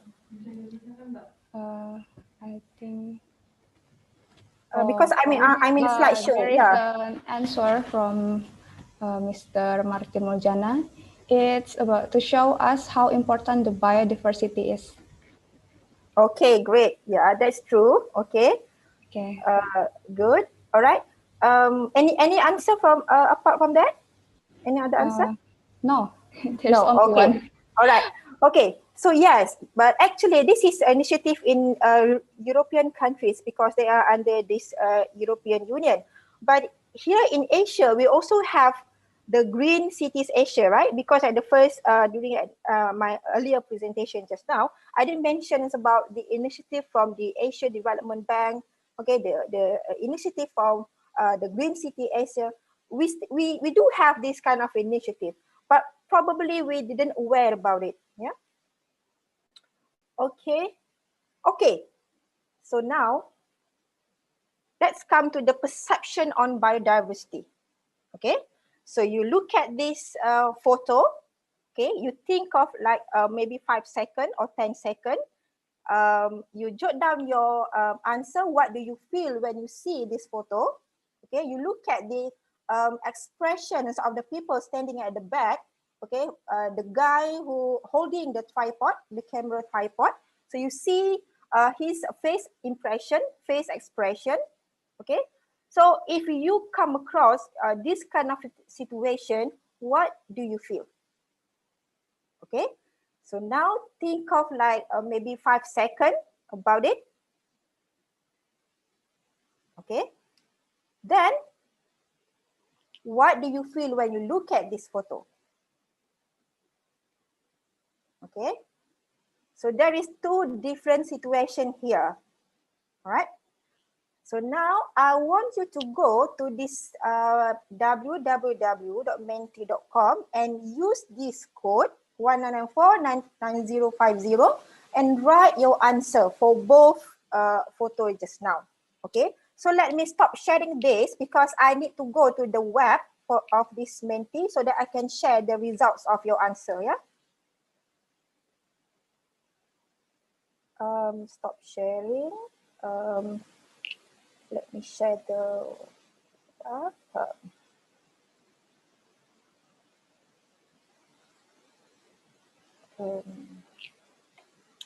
wait a minute, yeah, because I need to settle this up.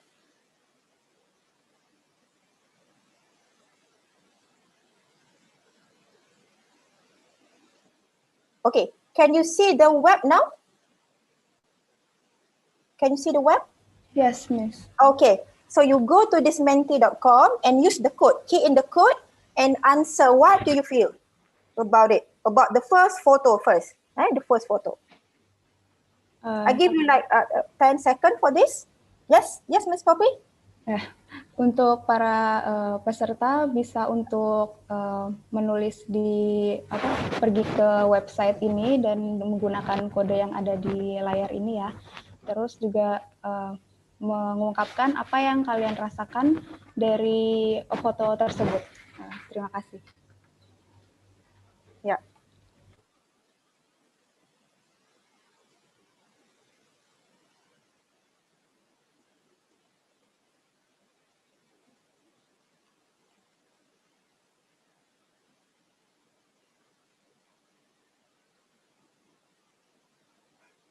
Run for your life. Okay.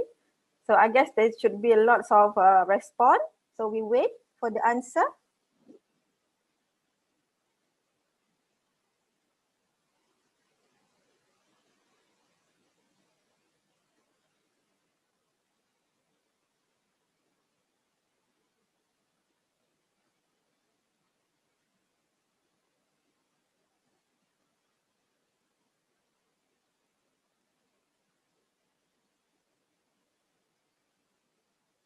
It's okay. Just give one word to express your feeling. That's fine. Yeah, because it's almost 1 o'clock now. I have to quick to bit faster because I have more slides to show. Yeah. Okay, so most of you actually answering you are afraid. All right. This is answer about protecting the animals, run for your life. Actually, kind of cute. Okay. This is quite interesting answer. Cute. All right. Nervous. Okay. Fearness. Call for help. Scary at first. All right. Naturalness. Okay. But the biggest word here is afraid. So meaning that most of you are actually afraid of this situation. Right. So let me tell you this. That situation is actually at Sungai Buloh Wetland Reserve at Singapore. Okay, so that's the only wetland reserve that Singapore has. All right, so that the appearance of the crocodiles is actually so-called like a normal situation there. Okay, so it's like the crocodile is adapting to the presence of people at the Sungai Buloh Wetland Reserve. So they don't feel threatened by the human, and also the human doesn't feel threatened by the crocodile, surprisingly, right? Like not, but of course not me, all right? Okay, so this is very interesting, okay? So let's move to the next photo. Okay, so now what do you feel?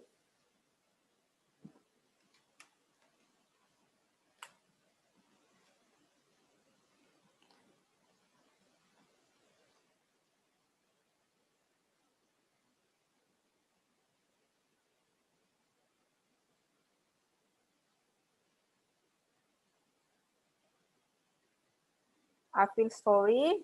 Threatening berat. Oh, of course berat 3 orang sampai angkat crocodile tu kan.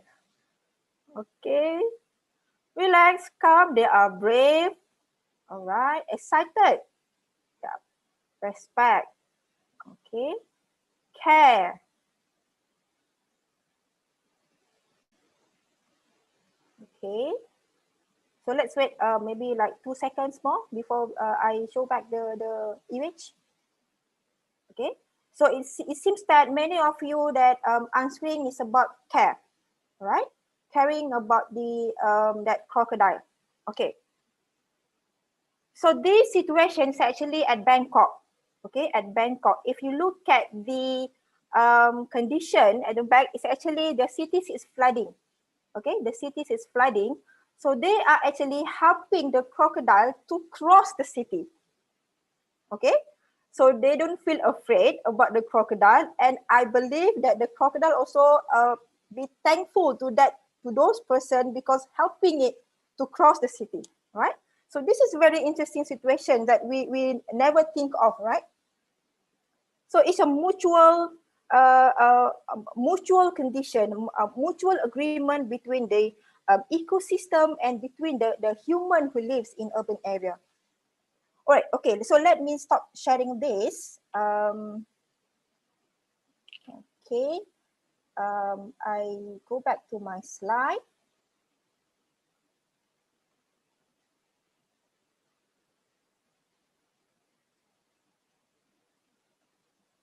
Okay, so this is another video at Ecolink at Mandai, Singapore. Okay, it's a very short one, okay.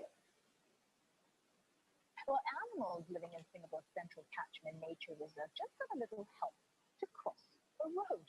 The Mandai Wildlife Bridge opening next month will help connect parts of the reserve for the first time in 6 decades.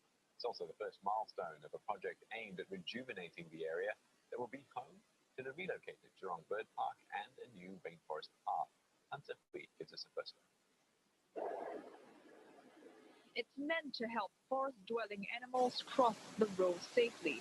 This link bridge stretches 140 meters and is more than 40 meters wide. And it connects both sides of the nature reserve for the first time in 60 years. And much thought has gone into its design. These 6 poles of varying heights are here to help colugos, a type of flying lemur, glide across more easily. More than 30,000 of these trees and shrubs were planted to encourage animals like squirrels and babblers to use the crossing. 25 species of trees and 8 species of shrubs were nurtured for 10 months at this nursery before being transported to the bridge. 98% of the planting process is already completed, and once the eco bridge is ready by next month, human activity will be restricted. And in 5 to 10 years' time, we can expect to see a fully forested area.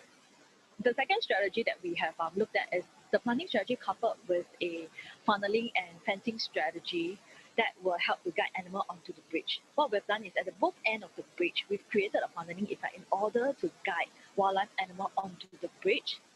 Fencing will be completed early next year.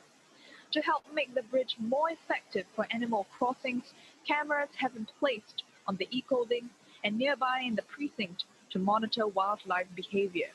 So far, more than 40 animal species like pangolins and wild boars have been sighted. Last year, a number of rare animals such as a leopard cat and sambar deer became roadkills along Mandai Lake Road below.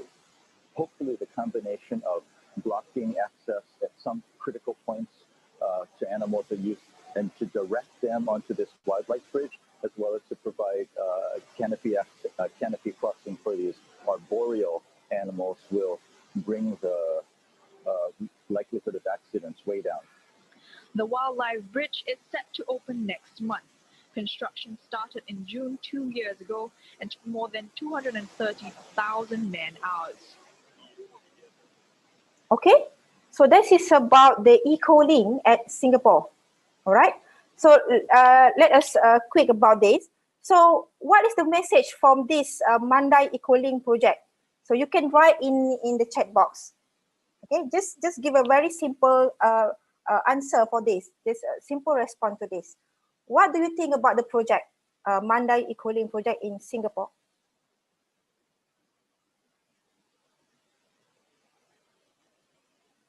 Any answer from the chat box? Not yet, Miss. Oh, okay.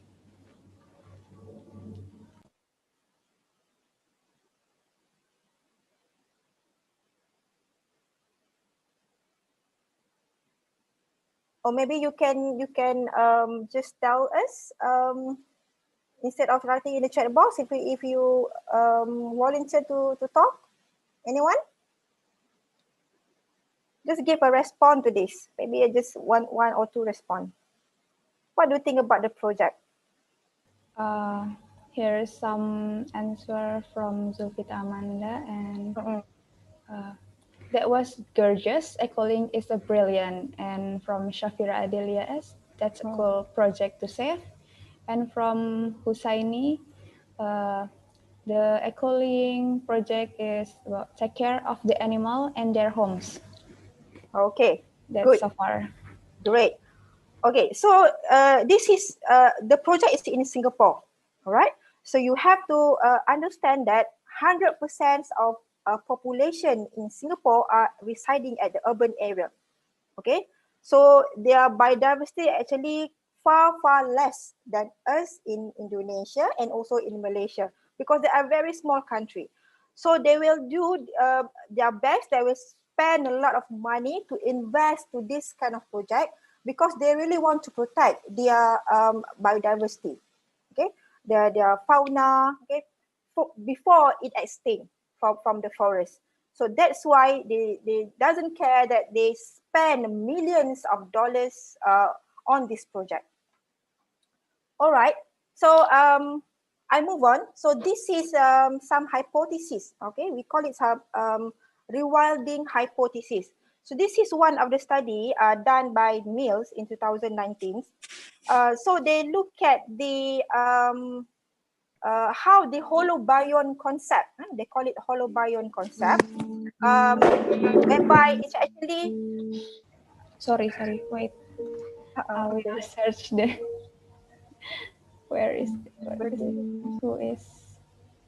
okay, I will mute it. Okay, sorry. Okay. It's okay, thank you. Yeah, where am I just now?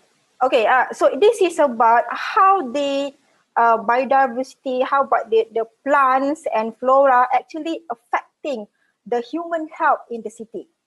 Okay, so that's why they call it rewilding hypothesis, because they want to make it wilder back the urban area. So if you look at the diagram here on the left side, so that is the condition at the wild area, rural area, whereby the immune protective habitat rich in biodiversity and microbiota. So microbiota is about, because we as human, we need microbiota. Microbiota is like a bacteria, fungi. So there's a lot of good bacteria for us as well, human, right? So by having all this natural area with all the biodiversity inside the cities, so it actually will increase the immune system. Okay, if you look at the image at the middle, so it says like industrial urban, low biodiversity urban habitat, not immune protective due to the altered microbial exposure. There's a lot of industrial area, lots of carbon dioxide emissions from the cars, okay, from the vehicles, from the factories. So all that actually affecting our health, our immune system. So that's why they come up with this rewilding hypothesis. So make the urban area more nature. Okay, so from this, the immune protective microbiome will increase through the biodiversity restoration. All right. Okay, so this is another video, but it's quite long, I guess. So I won't play it. All right. Since I have sent the slide to Pak Edwin just now, so maybe later on, Ms. Poppy, you can share the slide to the students. Okay, it's just that this video is to tell you that why we need trees in urban area. Okay, so that is the message of the video. Okay, since it's quite long, so I don't want to play it because we already have past 1 o'clock. All right. Okay. So now comes to the second part of my talk, right? So this is about my research. So my research focusing on the small parks. I'm studying about small parks in cities of Kuala Lumpur. So actually it's not really Kuala Lumpur, it's at Petaling Jaya, next to the Kuala Lumpur. It's a satellite city, okay, after the Kuala Lumpur, because Kuala Lumpur is very congested. Okay, so they have this another city next to it, which is Petaling Jaya. So it is a satellite town. All right. So what is the issue of this? All right. Most of the study previously done on the focus on the large parks. Okay. Very less study looking at the small parks and what is the potential of that small parks in the cities to biodiversity. Can it perform like the large urban parks as well? Okay, so this is one of the questions that I would like to look at, right? And previous study also have suggested that urban green spaces, small urban green spaces might have low biodiversity and ecological value, but less empirical research justify on this. Looking at this perspective, what is the potential? So lack of research looking at this perspective, okay? But due to the absence of large park because of the urbanization, because of the demand for development, demand for residential, so the green areas in cities is shrinking, getting smaller and smaller and smaller, right? So that's why probably in a city, in the next 30 years, you won't have any large parks. What you will have only like small pocket parks, small urban green patches. All right. So this is the gap of the research, right? So when you look at the ecology of small urban parks, okay, so this is just to show you the diagram about the scale, the landscape scale. Yeah? Okay, the landscape scale can be from continental scale, from the world, okay, then goes to a smaller scale, which is to the, for example, in this slide, it shows that Peninsula Malaysia, regional scale, and then goes to the landscape scale, and up to the individual species scale, that is my research, okay? Small parks.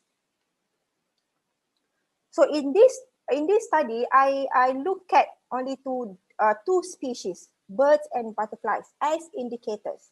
So why only two species? Because these two species is highly respond to the environmental change, right? They are mobile species. Mobile species mean they can fly. They can move easily from one green area to one green area. Okay, so that's why by having these species in the green areas in your parks, it can be an indicator that your park might be healthy. All right. So, and also these two species is the most visible species in parks. Okay, so that's why I choose these two species in my study. So this is the list of the parks that I studied. Okay, so there are 9 parks ranging from the 0.7 hectares up to 3.5 hectares. Okay, so these are the district of Petaling Jaya, and these are the location of all 9 parks. Right, within the jurisdictions of Petaling Jaya Municipal Council. Right. So these are the images of the parks. So there are 9 parks. You can look at, you can look here. Okay, those with colors, with blue colors, yellow colors, that is the land use. Okay, so later on you can look at the land use. So just want to inform you that in my study here, all the 9 parks, there are only 2 parks here with water bodies, which is lake. There are only 2 parks with lakes, open water body, right? And this is how I do the birds and butterfly survey. I do the point count, transit walk, and also time survey method. Okay, this is just I simplify it for the purpose of today's presentation. If you are interested to read more on this, I can share you later the paper that I wrote in the Journal of Urban Ecosystem. So this is more detail about these birds characteristics. About the birds distribution in small parks. Yeah. So this is just a summary of the result. Okay, you can see that in terms of the shape of the park, there are varies. It has a irregular shape, linear shape, triangular shapes, right, and square shapes.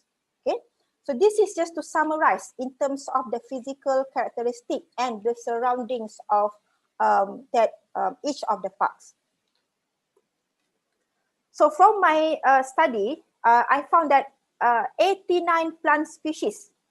Okay, throughout all the 9 parks, I figured out 89 plant species comprising trees, palm, and shrubs. So the diagram, the histogram shows that across the 9 parks, in MBPJ parks, it has lots of shrubs compared to trees and palm. Okay, so this the most popular tree species is Tabobearusia, or trumpet tree. So here in Malaysia now is the season of blooming. We call it tecoma trees here. So I believe in Indonesia you also have this tecoma. Okay, it is very popular trees for municipal council. And Christmas palm and also spider lily. Spider lily is one of the shrub species. Okay. And this is the distributions of birds and butterflies. I found out 22 birds and 23 butterfly species in the parks across all the 9 parks, right? So these are among the species: tree sparrow, magpie robin, house crow. So I believe that this is also among the common species in Indonesia urban area as well. Okay, and these are among the, I could say that, rare species that I found in the small parks. Okay, for example, the crested goshawk, right? So these are birds of prey. This is a predator. Okay, surprisingly, this predator is actually having the nest at the park, which is the smallest park across the 9 parks. So the smallest park is 0.7 hectares. So I found that this crested goshawk having its nest at the smallest park in my study. So it shows that although the park is very small, as long as you have a very complex vegetation structure, complex vegetation layer, so you could have a lot of biodiversity in that as well. Okay, so this is another photos just to show you some of the species that I found during the study. Some of the species are, some of the bird species are actually feeding on the nectar, okay, the flower nectars. But also some of the species actually feeds on the food waste and left over by the human, which is, this is what we call as ecosystem disservices, okay? All right, so this is another diagram just to show you the distribution of butterflies location. Where are the most butterfly that are during the survey? I found it, then I map it on the park, right? So you can see that here the most butterfly species is from the genus of Nymphalidae, okay? The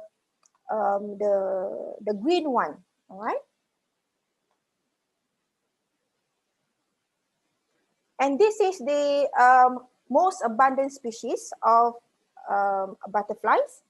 Okay, the great egg fly, the common grass relo. So you will have it in urban area in Indonesia as well, because this is the native species of the tropical. Okay, Indonesia, Malaysia, Thailand. So this is among the native species.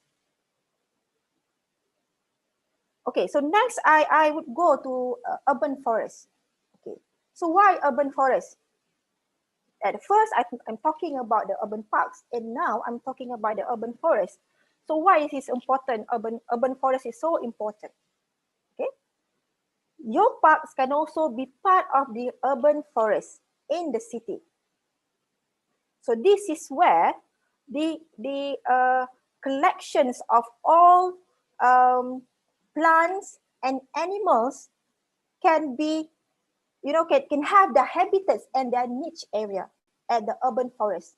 Because when we say park, the terminology parks, it can be like very a designated place, designated area for human. Okay, it's very how to say, it's very manicured, manicured design, meaning that it's an area for people having their activities, recreational activities, and so on. But when you talk about urban forest, you would have a certain area that you should preserve the vegetation. Okay, so this can be parks, garden, along the greenways or along the streets, at the hospitals, for example, and the schools. Okay, so these are the definitions of urban forest. So this is just to tell you about the benefits of urban forest and trees. Okay, so what are the benefits that you can get when you have urban forest in your cities? Okay, so definitely the first one is social benefits. All right, because it has been proven by the research, many research have done about the benefits of people exposing to the nature, especially in relation to the social cohesion, in relation to health and well-being, right? And a part of it, it gives aesthetic to your urban area. Okay, if you have, if the country have a different season, for example, temperate climate, so you would have a different situation or different ambience or different situation, different views during the summer, during the winter, spring, autumn. Okay, so different experience during the different season. So this is very interesting because landscape is very dynamic. It changes across time. It changes across, across years. Okay. Another thing is about climatic and physical benefit. It's about give a cooling effect, wind control, okay, and also related to the flood prevention and erosion control. So how? So it's about managing the storm water runoff in the city. Okay, So here I'm not only talking about the biodiversity today, I also talking about other benefits that you can get when you have a green area in the city. Okay, so this is, yeah, definitely it's about ecological benefits. So green areas is not only providing benefits for human, but also for other living things, okay, other organisms. Okay, so this is the last part, all right? Designing public park with social and ecological concern. Okay, so how, as a landscape architect, you can design the public park not only for people, for human, but also you're concerned about the ecology. So how you can design it? So the first thing that you have to look at about the appearance and sensory. Okay, appearance and sensory. So this is my own collections of photos during my visits to several countries in Europe. Okay. So when you talk about appearance and sensory, it comes from the vegetation. Okay, the trees can give shades. Okay, the reflection and the sun from the water actually can give different different sense, different effect, different mood to people. Okay. Again, it's about naturalness. Okay, when you have a park that have this naturalness aspect, it not only give you opportunity for recreation, but also for education. Okay, so you can learn what are actually the species can thrive in urban area, for example. Okay, and you also could have could understand, for example, what are the natural plants can success in urban area. So this is what we call as plant succession. Okay, natural succession, right? So this is another examples that how actually we can design the elements of the landscape design to integrate or just to blend with the nature. Okay, blend with the nature. So if you look at this photo, it's actually a outdoor library. Okay, it's an outdoor library, and it made from the timber log. Okay, it made from the timber log from that particular site at the Silebro Adal at Denmark. Okay, Frederikshavn, Denmark. So instead of they just cut all the timber log into smaller pieces for wood fire. Okay, so they turn it into a small bookshelf for outdoor library. All right. So if you look at the photo on the right top, this is actually to give so-called like awareness, not awareness actually, to remind the people that you have to be aware that at this area you might see snakes while you're walking on the park. Okay, so instead of they just give a signage, beware of the snakes, so they use a approach of environmental art. Okay, environmental art. So they carve the existing timber log into a image of a snake. So you may find snakes at this area. So that is the message. Okay. Okay. Next is about water. Yes, definitely. When you have the water element, it will give a different sense to your park as well. All right. Yeah. Again. So plants. Okay. Plants you have to understand. All right. Plants we have a native species and exotic species. We always encourage that people to use native species as compared to exotic species. But yeah, in this 21st century,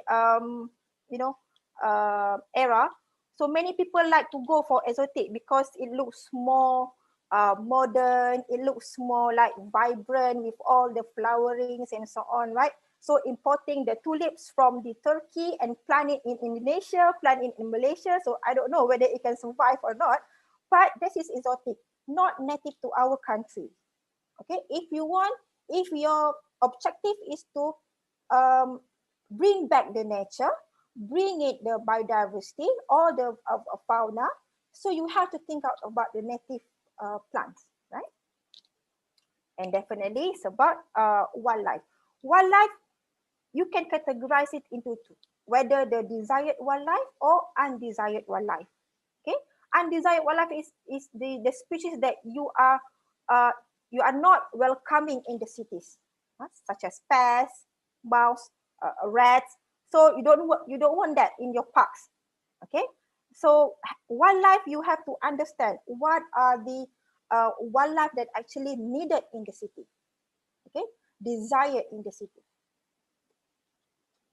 Activities and groups. Okay, of course, when you have all these parks, it's not only doing the individual activities, but you can do your family activities. Okay, group activities with your friends, with your neighbors as well. So this is what we call as a social cohesion.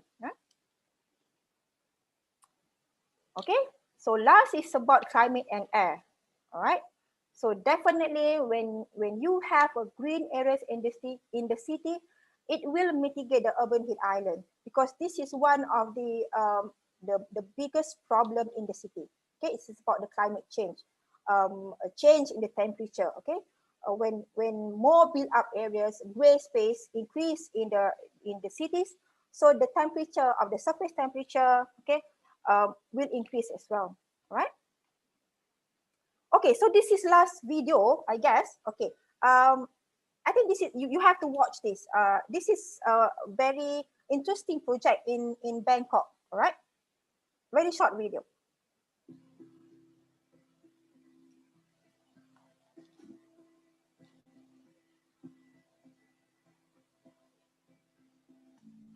Chulalongkorn University Centenary Park by land process for Chulalongkorn University. For the first time in 30 years, an enormously valuable property in the heart of Bangkok was not turned into another block for commercial use. Instead, it was designed as a vast public park that is the epitome of green infrastructure. Created for beauty and active civic use, the site also mitigates urban flooding and responds to climate change in a region that faces severe environmental challenges. The 11-acre park includes wetlands, detention lawns, a retention pond, and the biggest green roof in Thailand. All are integrated into dynamic public spaces where visitors can enjoy playgrounds, an amphitheater, gardens, and meditation areas. Bold concepts strike a balance with intimate moments, reminding the world that landscape architecture can help a city under threat learn to live with water rather than fear it.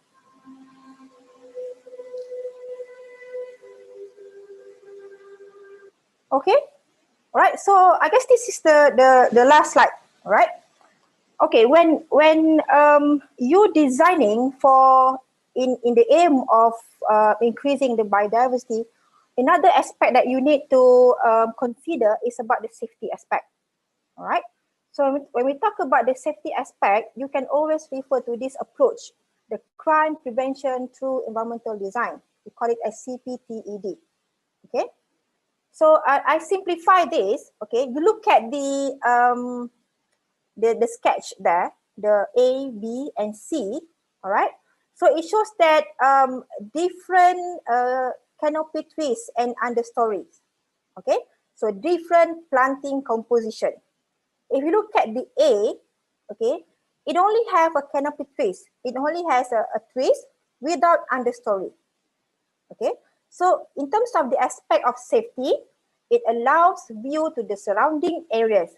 So it is safer, but you could have less biodiversity in there because it doesn't have any understory, no layering in terms of vegetation. You don't have any complex vegetation composition.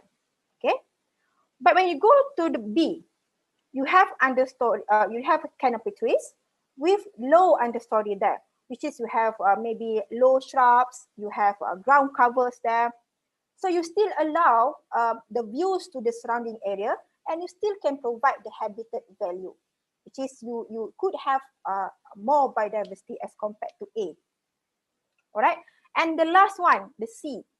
You have canopy trees and densely planted understory, which is to have a very dense understory. You have a lot of shrubs, okay, you have lots of ground covers, which is you can block the view of the pedestrian, okay, of the park user.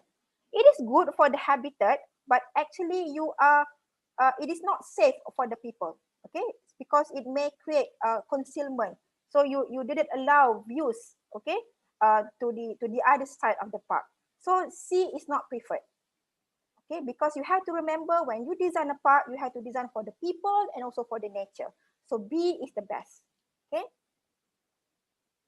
So this is the conclusion, all right. As a conclusion, in designing parks for biodiversity, you have to look at the physical characteristic, vegetation diversity and structure, and also the human factors. All this actually influencing the ecological quality, the functioning of the biodiversity, all right? So if you can, okay, if you can, and this is the best method, retain and use stormwater to enhance biodiversity. There's a lot of bioengineering methods, such as you can use bioswale, rain garden, okay. There's a lot more. So this is one of the method as well in you know, preserving the biodiversity or increasing the biodiversity in urban area. So remember, when you design for parks, gardens, and greenways and so on, okay, for the riverfront, for the waterfront, always work with nature, not against the nature. All right. So with that, thank you very much. Okay. Yes, that's the end of my presentation. Yeah. Okay, thank you, Ms. Zanaria, for the presentation. It's interesting, and you give us a new insight about urban park as the hotspot for biodiversity. And we, as landscape architects, we should beware of the ecological aspect in design, and we should work with nature, not against the nature. For participants, before we continue to the next session, allow me to give you a summary of Ms. Zanaria's presentation in Bahasa.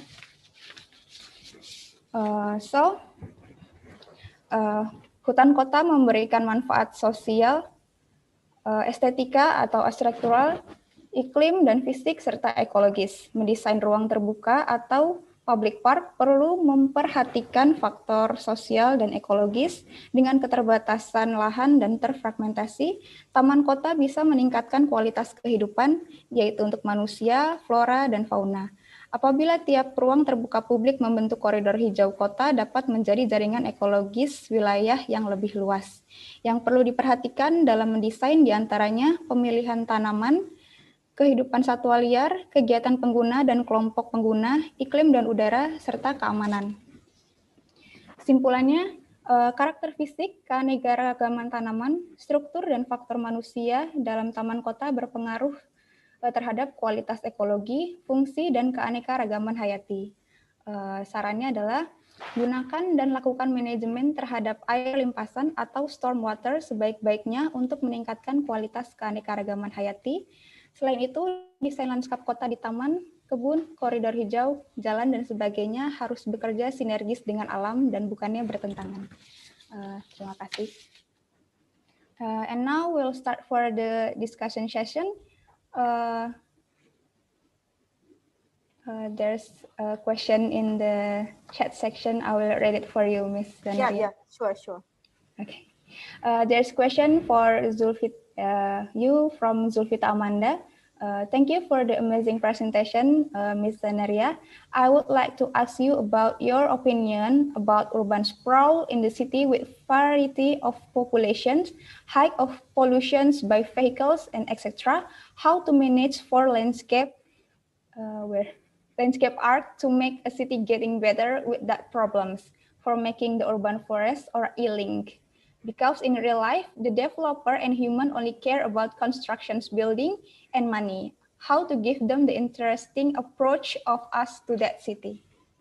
Okay, thank you for the questions. All right, so this is true. All right, as I said previously at the earlier presentations, we cannot deny that the urban area is expanding. Okay, we cannot stop urbanization. Urban sprawl is real.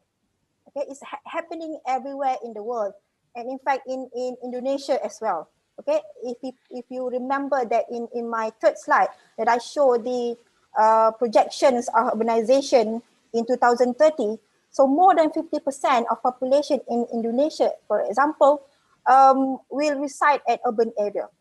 Okay, so meaning there will be more development, more urban area in Indonesia.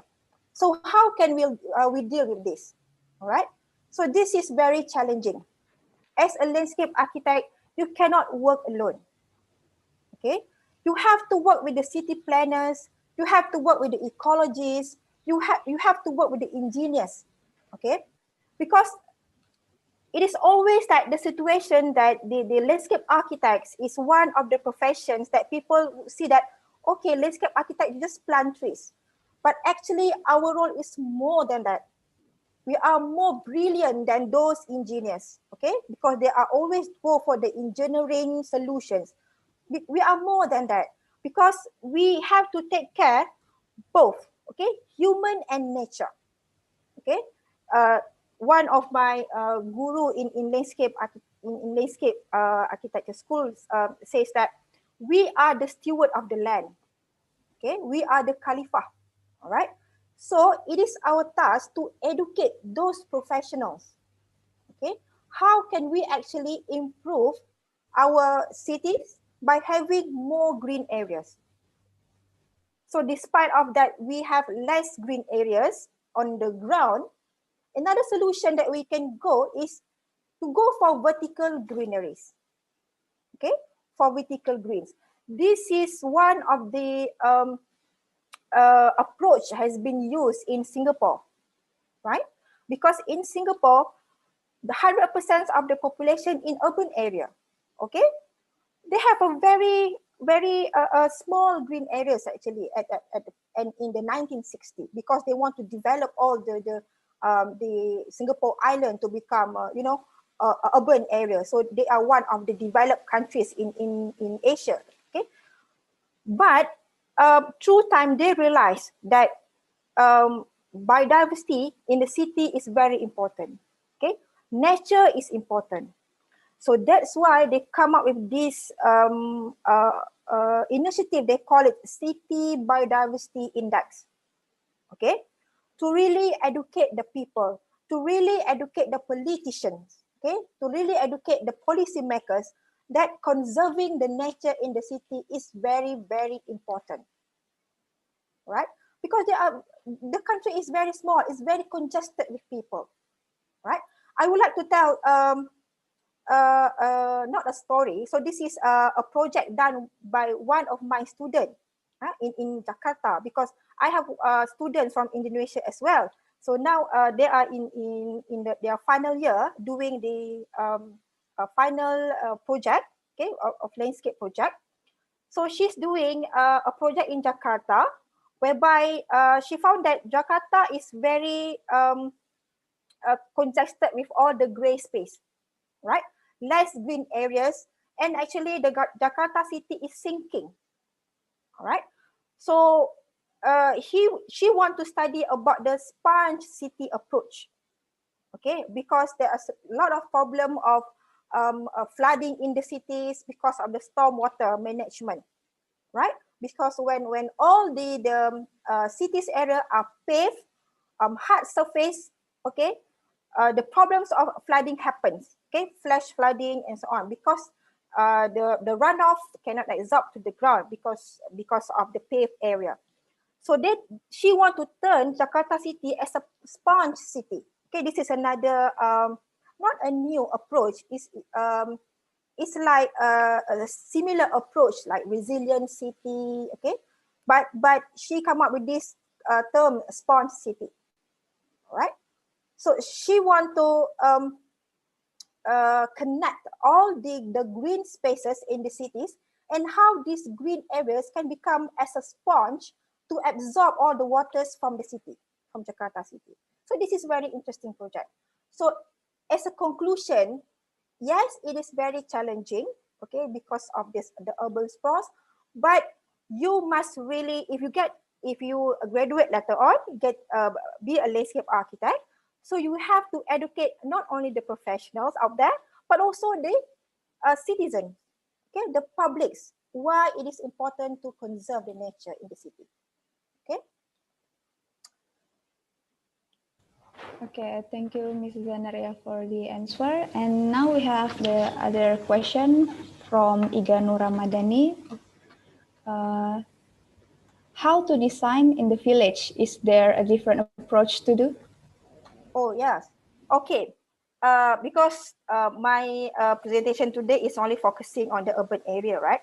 So in rural area, I would say in rural area or village area or kampong area, we also have a similar term, right? Kampong. Okay. You might have a different approach because in village area, you might have a lot of different cultural aspects, right? Cultural services, because just now remember when we talk about the ecosystem services, you have 4 classification, right? So in rural area, you might have a different services, cultural services, probably like tourism and so on. A plantation area, we don't have any plantation area in urban area, right? So we have a plantation area in maybe a peri-urban or suburban or village area. So you have to consider all this. So the approach might be different. All right, the approach might be different, not as similar as the approach in urban landscape. Okay, so this is what we call as a cultural landscape. Thank you, Mrs. Zanaria, for the question. For all participants, is there any other questions? If you want to ask directly, you might just say your question to Mrs. Zanaria and Mr. Solehin. Okay, I think there is one question. Maaf, PPT-nya bisa dibagikan ke peserta. Terima kasih. Yes, I did send the slides to Pak Edwin. So later on, yes. maybe Pak Edwin, you can share with the students. Yeah. Yes. Okay. Yes. There is an answer from Zulfita Amanda for your answer. Thank you for your answer, Miss. So small I can be giving the big impact like in education. This is our challenging. Kindly thank you. Yeah, that's true. That's education is important, especially to the publics. Okay, to the publics, that is very challenging, especially to the adult publics. Perhaps for the younger generations, for the kids, for the children, you can educate them well. But to educate the older generation, the adult generation might be a lot of more challenging. Yeah. Okay. Yeah. For Hafiz Ardi. Okay, Assalamualaikum warahmatullahi wabarakatuh. Waalaikumsalam warahmatullah. Yeah. My name is Hafiz Ardi, and I would like to ask a question to Mr. Muhammad Solehin. Oh, okay, yeah. Okay. At his lecture an hour ago, we talked about public participation in design with PPGs and SDGs. So we all know Jakarta as Indonesian capital city is crowded city. Like the buildings are 1 until 4 meters from the river. Indeed, some also in it river. And when I try to imagine if I was them that live in those river, I did feel pity. Because some of them that live at river downstream will work as fishermen. And the government cannot replace them at coastal area again. Eventually, they can't work anymore. So what is the best from user as an architect, landscape architect? Thank you. All right. Thank you very much, Hafiz, for the questions. Yeah, no doubt. I mean, there's at one point that there is our role as a landscape architect. We kind of, we're the one who need to play our roles in represent them somehow, because this matter is very complex, because it's about you are dealing this issue with the local authorities or the governments, and at the same time it's a matter of how we as a landscape architect, in this case, if we were hired for this issue, to be their representative for them, because at the end of the day, this will be very hard to see it, but some people some people, especially people from we need somehow, we need to educate. It's the same thing. We need to educate not only the people who we believe as a local, but as well as the expert as well, because if we expert doesn't mean like if he so-called claim as expert doesn't mean that he knows everything. So this is where our role to advocate the needs of the people, at the same time to represent their rights in this matter. All right, Fiz. Hope this really answer your question then. Okay, sir, it's enough. Thank you so much. Thank you very much, Hafiz. Okay, I think it's almost 1 p.m. and I will close the discussion session for now. We have finished our lecture session, and for Mr. Muhammad Solehin and Mrs. Zanaria, would you like to give a closing statement for this event, please? Zana, would you like to have first? You could have first. All right. First of all, I feel blessed to be part of this lecture, of this series of lectures, and for me, this is the matter of us to share of knowledge that we have, and I mean at the end of the day, ilmu. I was thinking about the ilmu. The ilmu itself is not for us. It's for everyone. I hope that by a very brief lecture from me, it's really helped you to broaden your mind in exploring what are the opportunities that we can engage the people somehow in the policy making process, as well as in a designing process, whereby this is very important in order for us to create a better future for not only for the people but for the environment itself. All right. I think that's all from me then. Thank you, Ms. Solehin. Okay. Yes. First of all, thank you very much for having me today. All right. Giving me the opportunity for sharing my research. Okay. Sharing my views, or because I did have class with my students here, and also I'm focusing, also emphasizing them that as a landscape architect, you shouldn't be only looking at the perspective of providing the facilities for recreations, but you also have to think about the nature. Okay, especially if you get a as a landscape architect, you can have a diverse project later on, especially if you get a project related to the nature conservation, for example. I give you a very brief example. If you get a project to conserve a mangrove area, and at the same time to provide a recreational opportunity at that mangrove area. So this is one of the reason why landscape ecology is one of the important field of study in landscape architecture, because the views from the architects, okay, from the architects, from the building architects, is different from us, okay, because we as a landscape, we see everything is as a nature, buildings, okay, humans, everything is included in the nature. So we have more responsibility, okay, we have responsibility to educate the people, okay, to educate the public, to educate, in fact, the politician, the policymakers. All right. So our role is very big in this world. All right. So later on, when you graduate from the landscape architecture program, you can go working at Dubai, you can go working at the China, maybe perhaps in Singapore, in Malaysia, probably, right? So this is very international program. All right. If you go to the Western country like in Europe, they are very proud to be a landscape architect, right, Mr. Sol, Dr. Sol? Yes, indeed. I mean, this is one of the profession that very important in, especially in the European country, because they kind of having a very high expectation, and also once again, it's all about how they acknowledge our rules. Yeah, that's the thing. That's but true. the first come to first, we as a landscape architect, we need to be proud with what we have right now. All right. Indeed. Yes. That's the thing that we can do for time being. Yes, exactly. Okay, so I think that's all for my concluding remarks. So thank you everyone for having me today. Thank you. Yes, thank you, Ms. Zanaria and Mr. Solehin. Finally, we come to the end of this event.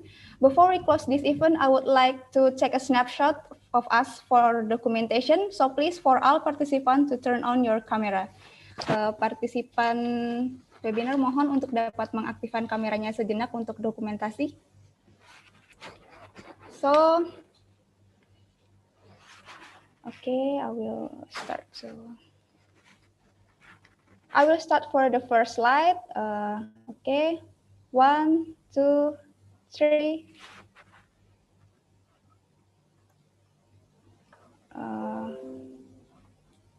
For second slide, wait.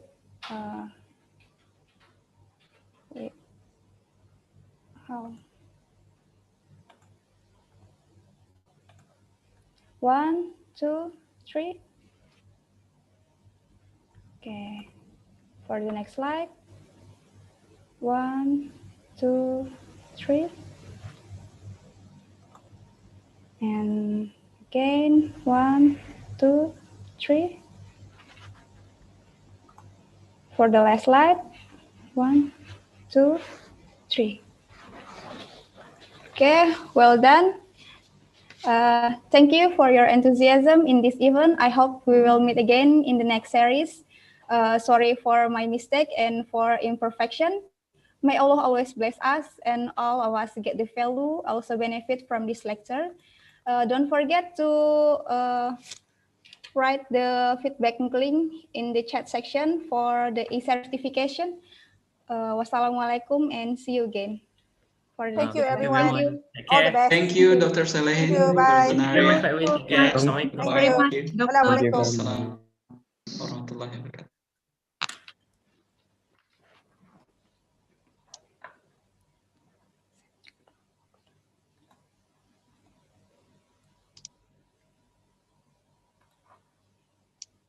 Thank you, Pop. Iya, Pak. Ada siapa aja tadi? Pak Fran, ya. Ya udah live ya. Okay, thank you. Good job.